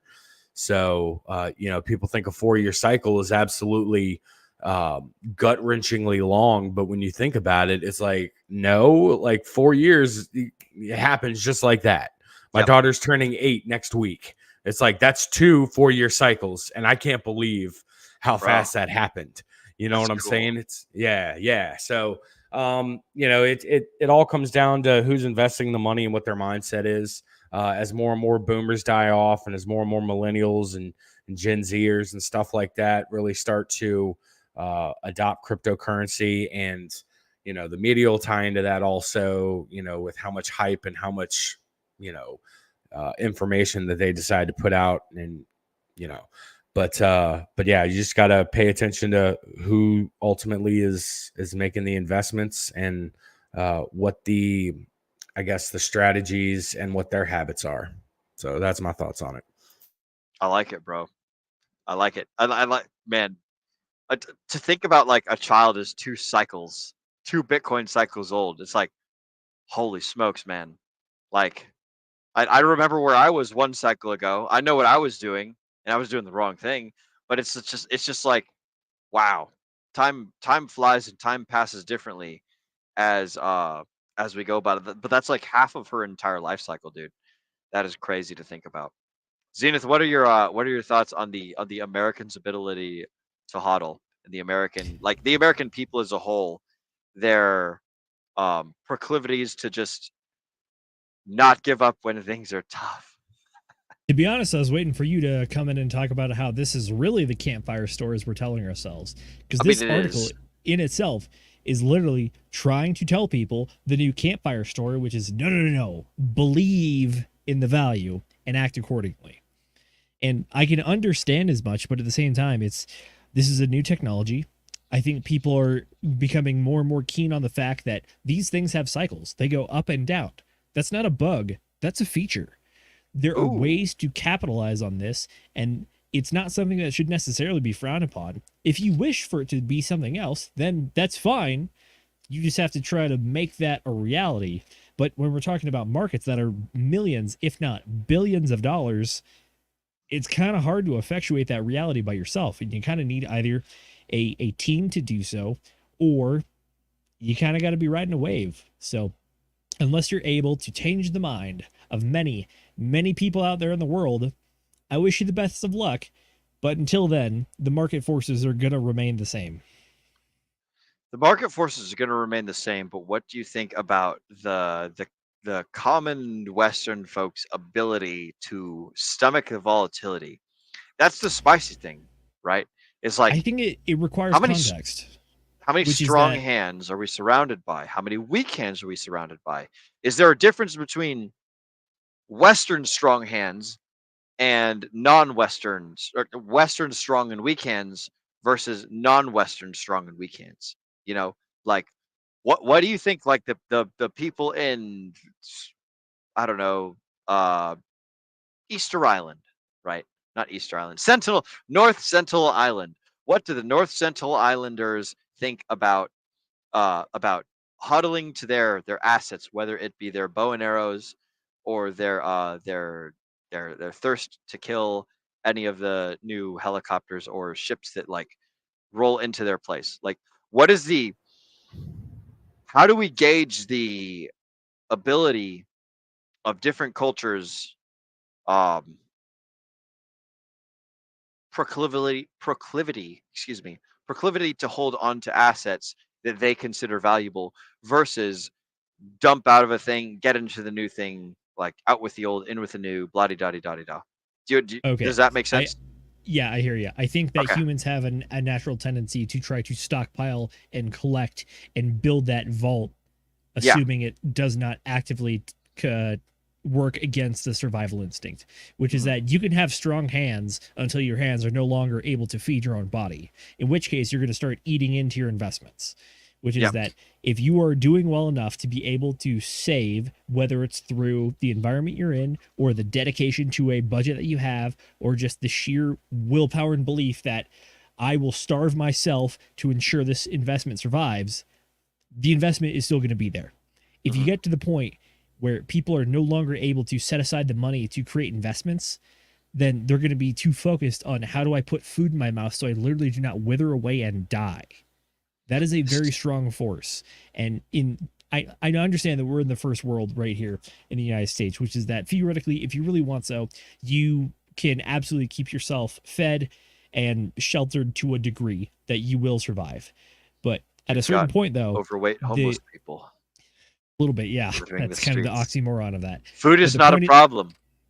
Correct. The point is this, though, which is that until people are actually struggling to survive, they will be able, not necessarily that they will or that they're willing to, but they'll be able to make investments which will allow them to do the things we're talking about. If you take away those conditions, all of the investment and the saving goes out the window, and we divert back to the survival scenario. Presupposing that, go ahead, Josh. If people can invest the correct way and the appropriate amounts that are perfect for their situation, then they should theoretically be able to hodl for as long as possible, as long as their confidence and their conviction remains in place. And I'm just going to end the statement there. I didn't mean to interrupt you there, Will. My bad. No, so I was gonna just drive into the the point that, like, this is why a lot of people suggest that you don't quit your day job while you're investing in crypto during both the bull and the bear market, right? When you're buying them crazy dips in the bear and you're ready and you're anticipating the bull, and the bull starts coming and you see that portfolio number rise and you're like, you know what? I've got all these crypto assets. Cool beans. I'm gonna go tell my boss to go pound sand because it's like I'm a rich person now, right? It's not necessarily a wise decision because you might have a lot of paper gains or you might have a lot of real life, like, realized gains. But the important thing to do is to understand that, like, you're going to need to continue to live for a period of time, and that requires you to exchange value for value, and that will deplete your value reservoir. So if you have a huge reservoir, it's excellent and it's awesome. If you're a multimillionaire, sweet. You can live on $1,000 a week, or you can live on $500 a week or $200 a week, whatever your number might be. I highly recommend that folks go out there and do the research and figure out what exactly it costs for you to live a single day. Like, am I spending $20 in food, $50 in gas, which that's ridiculous. $50 and maybe $50 in food, $20 in gas, and then like $30 in rent and whatever the heck. Like, figure out what your cost is to live per day, and then realize that every single day that you exist, that number is going to be subtracted from your vault of value, whether it's whether it's a bank account, whether it's a cryptocurrency account, whether it's something, this, that, or the other thing, right? The thing that a lot of folks recommend is that you don't quit your day job when you're investing in crypto. Is you keep that as like a backup wealth source. So that way, once you establish yourself, once you get a nice big comfortable, like a cushion upon which you can fall and rely on for 15 years, then and only then you can quit the job that provides you no like joy of life or raison d'etre, the reason to live, the purpose of being, right? Like, if you're working at McDonald's, keep working at McDonald's until you've made it and you've totally made it, right? And then eventually there's going to be another bear market at some point. So like, if you don't cash out totally into cash and you're going through another bear market, and all of your assets are at bear market prices, you can't cash out, and you shouldn't be selling your diamonds for you shouldn't be selling your diamonds for pennies in the bear market. You should be working. You should be like obtaining more pennies or obtaining more diamonds or obtaining more dimes somewhere like in the middle zone. So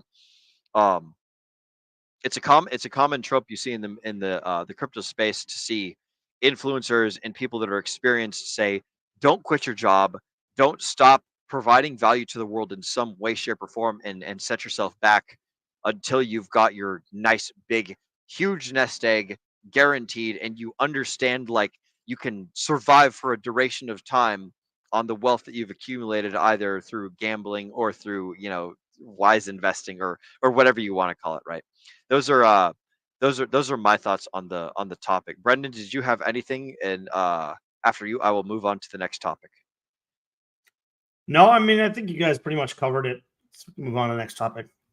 Okay, sweet. So our next article is Bitcoin stumbling as gold price hits $25,000 for the first time ever. So as always, I have forgotten to share the screen before I started talking about the article.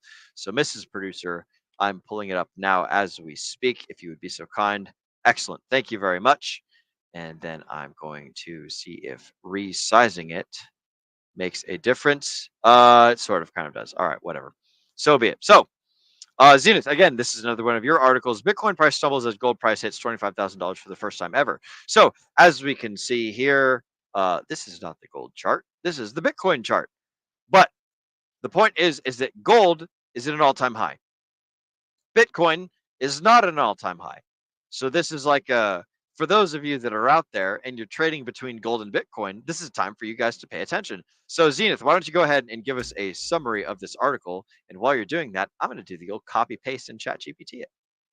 Fair enough. So the reason that I posted this article in our notes for tonight is that this is a bit of a follow-up to the stream from last week with Axis Live, when Axis was talking about how Bitcoin and gold have very similar structures when it comes to the candles on the charts going on right now.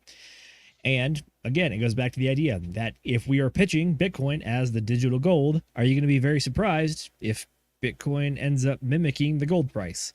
Maybe, maybe not. We'll see. Because theoretically, when you do that, you are creating the new digital store of value long term. So this one is in here because Bitcoin hit $2,500 for the first time ever. We were literally talking about it 7 days ago. And people right now are trying to figure out where Bitcoin's going, as it's been ranging between the all-time high that we hit back in March, although recently the highs of the 60-day cycles have been lower and lower, and the lows have been lower and lower as well.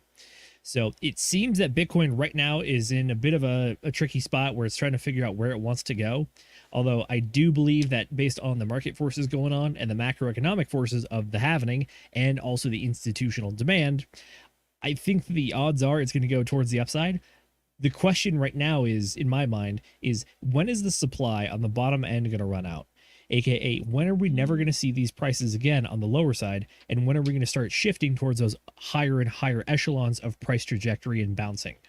So that is what I'm seeing here. I think gold is a decent indicator. And based on the theory that we talked about with Axis last week, this is the follow-up to that, saying that, you know, the man's theory, it has some legs, and we're seeing it literally no more than a week after he talked about it. So look at that.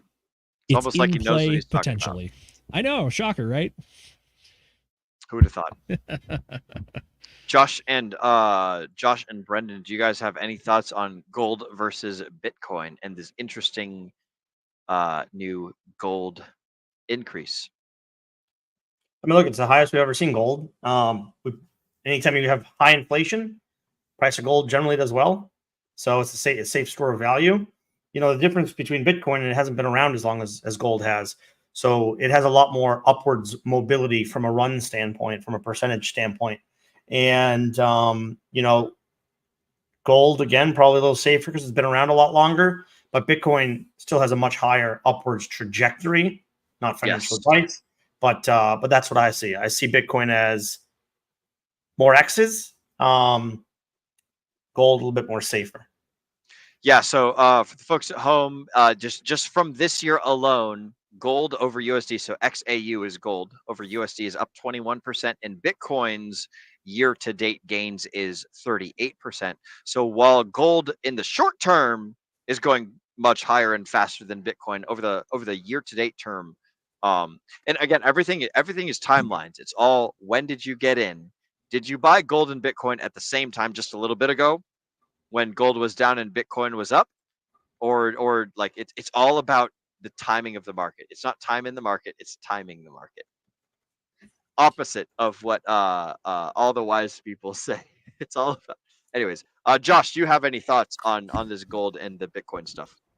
Yeah, just to bounce off a little bit about what Brendan was saying, you know, there's no coincidence that when, you know, there's another fear in the market going on right now of a recession because unemployment's starting to tick up, that gold increases in price. That's, you know, that's Brendan said it well, you know, when inflation is high, gold seems to do well. It's an easy fallback for people to just plug into gold because it's been there.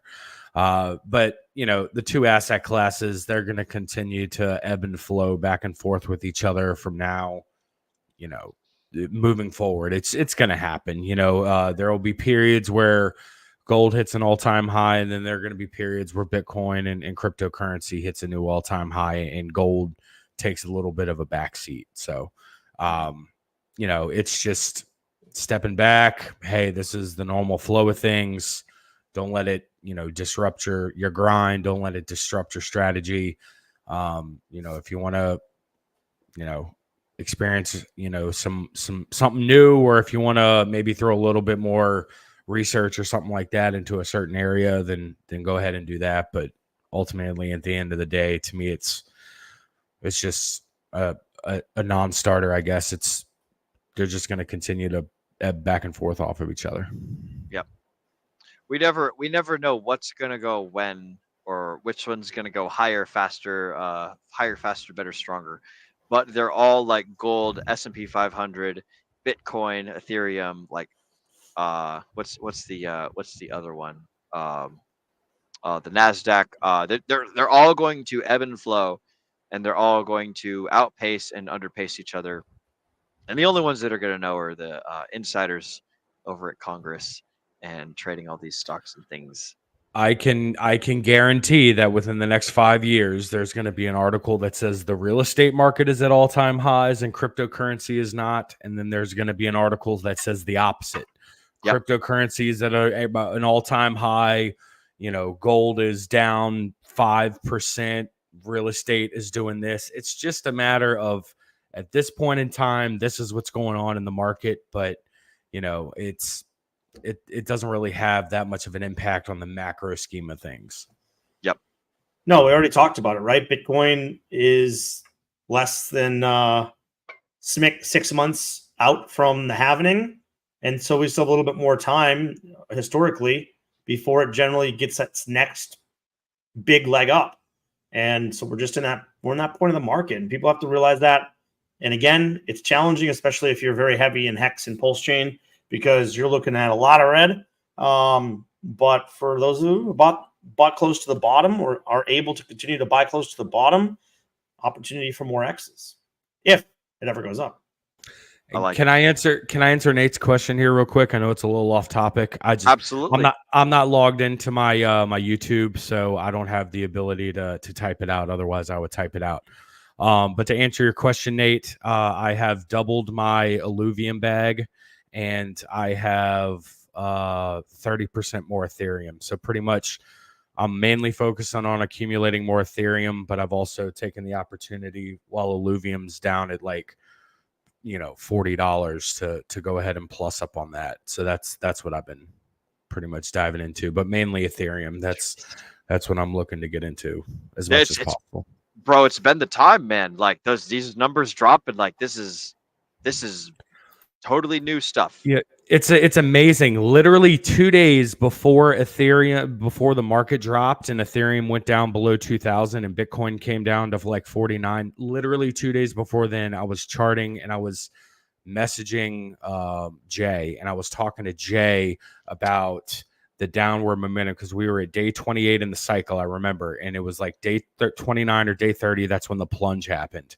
And I was telling Jay, I was like, okay, well, I feel like given the momentum where we're at right now, I'm going to sell a buy point at $2,500 for Ethereum.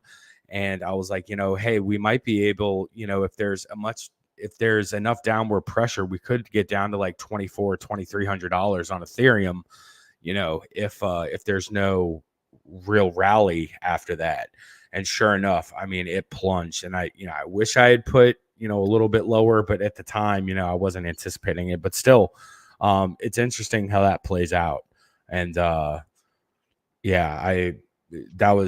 just remember having that conversation with Jay, and it was like literally 2 days later it happened. And I texted him. I was like, hey bro, does this make us like wizards or something? And he was like, no, we're not wizards. We stay in tune with the market. And I was like, okay, touche. I like my well done, point. sir. Well done. Skip enough stones, you can tell what's going to be the next potential stone to skip. Zenith, Brendan, you guys got any thoughts on this before we move to do a final run of chat shoutouts and closing? Nope, we're good. And maybe even a nice little video. Yes, sure. we do have a video as part of Sure. The only thing I had on my mind right now is that it's been a hot minute since we've been on stream with Josh, and this is such a treat. I wanted to ask him if there's anything that has surprised you in the last few months about the market that you were not expecting previously. I was, I would have expected Ethereum, I think, to have hit its, because in times in the past, I think once Bitcoin had reached its recent all-time high, it typically took Ethereum like 2 to 4 months to be able to do the same thing. And Ethereum hasn't yet. And what's interesting is it's a very interesting independent market, right? Like it's still correlated with how it was in the past, but there are a lot different dynamics that are going on right now. Like I feel like Ethereum I feel like the upside for Ethereum is going to be phenomenal this cycle, just because of like, it bottomed 6 months before Bitcoin. I don't want to take up too much time here. I know Cassie has a heart. I know Cassie has a heart out here, and I don't want to take up too much of the time, but like it, I think it started with Ethereum bottoming 6 months before Bitcoin did, and it's just there's slightly different characteristics to Ethereum this cycle. Like it's still correlated with Bitcoin. Don't get me wrong there, but I think it's starting to take on its own sort of personality. And I think where we saw a lot of strength in Bitcoin in the mid cycle, I feel like we saw similar strength, but I still feel like Ethereum is like, it still has so much more room to run. And once that happens, it's just going to be astronomical. And I'm super excited about that. I didn't expect that. I expected them to somewhat be a little bit more correlated, especially, at the midway point in the cycle. But to see the differences, it's interesting. It's interesting to me. I like it. That's one of the things we've definitely pointed out in the recent months, which is that if everything had gone according to how it's gone in the past, Ethereum should be a lot higher, if not gotten a lot closer to the all-time highs, but it just has not been there. So it's starting to show that either Bitcoin has its own market forces or Ethereum and the rest of the market have their own forces as well. But the thing is, it's like there's a volcano forming underneath of Ethereum. It's like, yeah, it hasn't had the strength that Bitcoin has had in the last couple months, but it's still strong. Like there's such a strong like support layer of its price that it's just like there's this volcano that's forming underneath it. And once that sucker pops, bro, it's going to be unbelievable. And it's going to be exciting to see. I think I'm right there with you. I think Ethereum has a lot of room to go, and the suppression of price is only showing the legs of your theory, which is that it feels like something's holding it down or it's being overlooked. And at some point, people are going to realize what's going on, and they're going to start buying that value, and it's going to pump that price. That's my take, but I think that we're in alignment here, so I like it. Excellent. All right, sweet. Well, this looks like a good spot for us to go ahead and wrap up the show. We're going to do one final round of chat shoutouts, and this is going to be a little bit interesting because I'm producing as well as reading them out myself. So I'm going to go ahead and pull up the comment section and go through all our fantastic stuff. So first off, shout out to Hex Glenn saying hello to everybody. Hello to you too, good sir, Mr. Hex Glenn. It is nice to see you. He was rolling in at 8:15, so not only but a cool 45 minutes ago. Good to see you, Hex Glenn. Welcome to again chatting with the Degen Roundtable. Up next, we've got our very own Mr. Pulse Jitsu Crypto Farming with Fast Abdul. By the way, shout out to Fast Abdul. He's got a new YouTube channel allegedly, or he's working on it in the very near future. Oh, excuse me. And I presume that's going to be the name of the YouTube channel is Pulse Jitsu Crypto Farming with Fast Abdul. Man, that's a fucking mouthful. He says Orange Man good. So welcome Fast Abdul to the chats, and it is good to see you, amigo. I agree, Orange Man is good, depending on who you define Orange Man as being. Next up, we've got our very same. He's talking about for his bags. So yes, I agree. Anyone who is interested in increasing the amount of money that is being printed by the government is more than likely interested in increasing the value of our bags as bag holders in the cryptocurrency sphere. So shout out to all those who are doing other such things, and then otherwise probably a sociopath, which is not entirely untrue. There are many people in the world that are sociopaths that are doing great things or that have great benefits, and I agree with you in that. And then finally, we've got our very own Funk Master Hex saying, "Ladies and gentlemen, good evening. Good evening to you too, sir, Mr. Funk Master Hex. And we hope that you are doing well wherever you might be." I'm going to do a quick little scroll through the chats and make sure that we cut over everything. I do want to answer. I saw that Brissology had asked a long time ago a question for the panel about anyone recommending a good movie they have seen recently. I just recently watched Bone Tomahawk starring Kurt Russell, and my God, that is a good movie. If you guys have not seen Bone Tomahawk, that's a fucking man's movie. I don't suggest you watch it after eating food or with women or children around, but Bone Tomahawk is quite a good movie. And I see that we have also Zenith recommended the new Twisters movie is pretty good. 10 out of 10, but or not 10 out of 10, but a fun watch if you don't think about it too hard. Zenith, any I've not seen Twisters, but I want to know what you mean by that.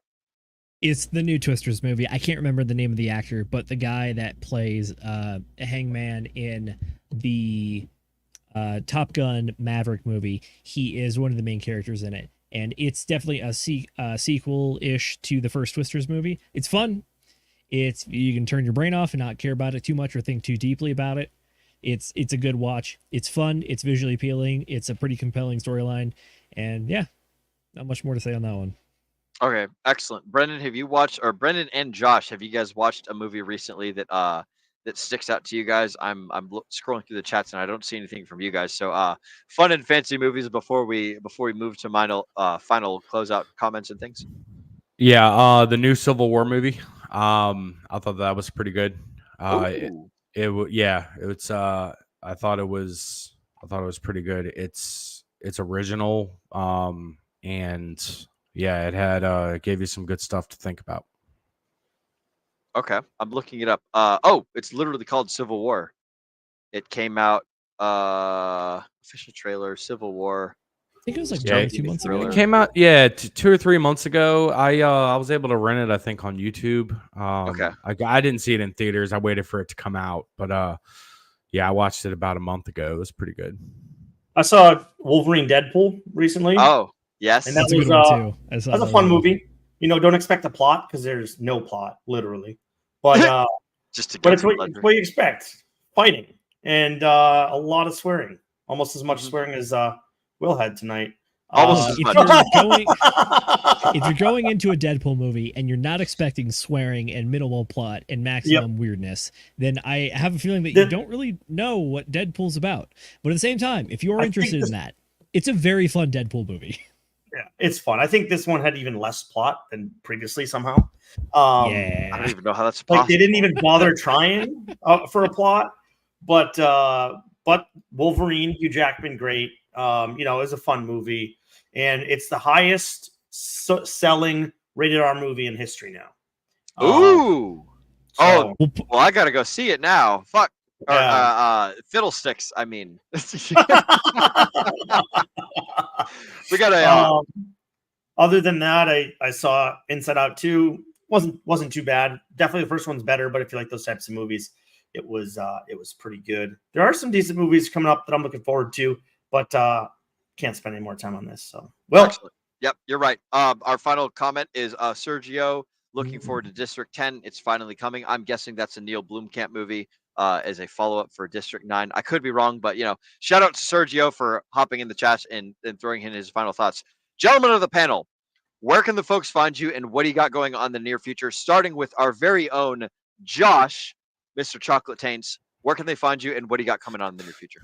You guys can find me on Instagram or on Twitter at Chocolate Taints. I got a lot of travel coming up. I'm taking Elena to Florida next week. I'm going up to Boston at the end of September. I'm doing a cruise in October, Pennsylvania in December, back to Florida in January. Might be taking a little trip out to Dallas around New Year's to hang out with a certain Will Stevenson. So, just got a lot of travel coming up. Looking forward to that, and just staying on the grind, man. I'm about halfway on my weight loss journey. So, the next couple months will be fun. Brand new set of clothes that I had to go out for work to get new work clothes. 3 miles every other day and lifting, man, plus eating right. Will you give us one final flex to distract me? One more. Yeah. Oh, bro, you're looking fucking good, dude. No homo, but like you are getting set, my friend. Keep it up. Keep up the good work. Yeah, man. Excellent progress. Appreciate it. Mr. Brendan, where can the folks find you and what do you have going on in the near future, my friend? Well, you can find me on X right there, at anonymous_bean. I'm just gonna keep streaming. I'm gonna keep being here for the people. Come find us in the Telegram chat because I'm in there constantly. And we might, in the near future, be reviewing the Perfect Storm theory and see where we're coming up on that. So we might have a third intimation of the Perfect Storm theory episode. So I like it. Good things. Our longest carrying thesis here on the Degen Roundtable is the Perfect Storm. So for the folks that don't know, when we first started, we were just nothing but a bunch of knuckleheads talking about our feelings on the internet. Like the pinnacle of our beginning was the Perfect Storm theory. So scroll back on through our YouTube history and check out the Perfect Storm theory. It's way back there, guys. It's way back there, and it's super fun and it's awesome. Mr. Zenith, my friend, where can the folks find you and what have you got going on in the near future? Folks, you can find me on Twitter and Instagram at ZenithDI. Other than that, I'm going to be here every other show that we're doing. We're doing Wednesday shows as per usual, whether it's a guest show or a community Whiskey Wednesday show. We are doing Book Club Fridays, which, by the way, this week we are doing the Toyota Way, hosted by this guy right here. And then after that, we're going to be back next Sunday at the same usual time as all the other times we do, which is 8 p.m. Eastern Time, to cover another Sunday show where we bring you all of the latest in the crypto news and sphere and anything going on in the macro markets that might affect it as such. But yeah, that's what we got. Other than that, I'm going to be in the editing studio trying to crank out more content for the Pulse Chain Tour stuff. We are very grateful for RG3 and his team, including us in the influencer stuff going on there. So if you are interested in attending the Pulse Chain Tour in Vegas 2025, March 6th through the 9th, go ahead and use code Degen at checkout before September 1st to get 36.9% off your tickets. It's a good discount. I think other than that, if you use a code, you're only going to be able to get 10% off your tickets. So if you're interested in going, I recommend reserving your spot now, but at the same time, do whatever you want. It's your money, not mine. And we're not even getting paid for this, really. So there's that. Other than that, we like those guys. We like hanging out with them. And we look forward to hanging out with you, too, potentially. So stay tuned for that. Other than that, I might see you in New York in October for the Richard Hart case. That is all I got. Will, what you got, video. Bro? Excellent. All right, hold on. I'm dropping chats right now because I'm doing a producer job and I'm doing host job. So I've just dropped in the chats the link to, and of course you guys are going to see the link 7 seconds before I actually talk about it. So I've dropped the link to the Pulse Chain Tour. It is pulsechaintour.com/events/Pulse Chain 369 conference. So for the folks at home that are listening on audio, then definitely open up your phone screen or open up your computer screen or whatever the hell you have and click that link that's going on in the chat right now. Other than that, you guys can find everything that we do here on the Degen Roundtable over at the Degen Roundtable community in our Telegram, which you can join by following the link that I am dropping in the chat right now. It is t.me/DRT join now. So again, t.me/DRT join now. That is the link to our Telegram. That's how you guys get into the community. That's how you find out all of this information that we're dropping. That's how you keep up with the memes, the ladies, the liquor, the leverage, the gun posts, the crypto news, the sports updates, all the anime crap, and everything that we got going over there. The history networks, and all sorts of stuff. Oh man, and now I gotta bring up my show end copy that I gotta read off, and I'm also the producer, so I have to make sure that I find the button that I gotta click before I get to that point. So stick around for the outro vid after we do our end of show video.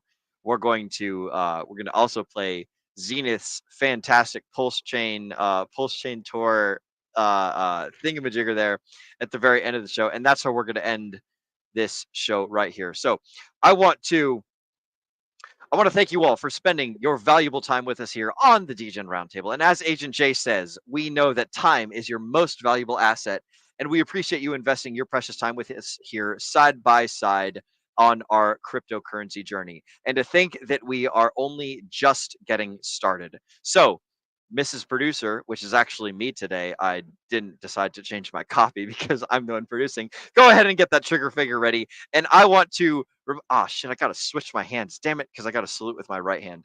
Hang on. I want to remember to remind all the folks at home to degen responsibly.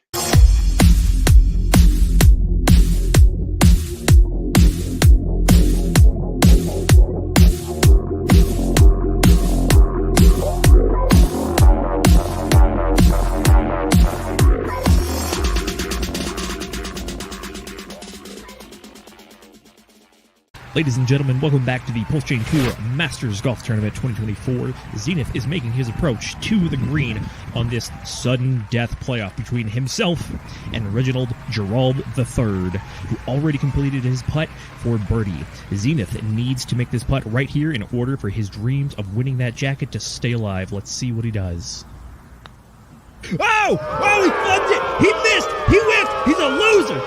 I repeat, RG3 wins. RG3 wins. Don't make mistakes like that guy. Get ready early for Pulse Chain Tour Las Vegas 2025, including the Pulse Masters Golf Tournament from March 6th through the 9th. Sign up early and use the code Degen at checkout before September 1st to get 36.9% off all of your tickets. Don't miss out on all the fun from the star-studded conferences, golf tournament, and nightly events in beautiful Las Vegas, Nevada with all of your friends.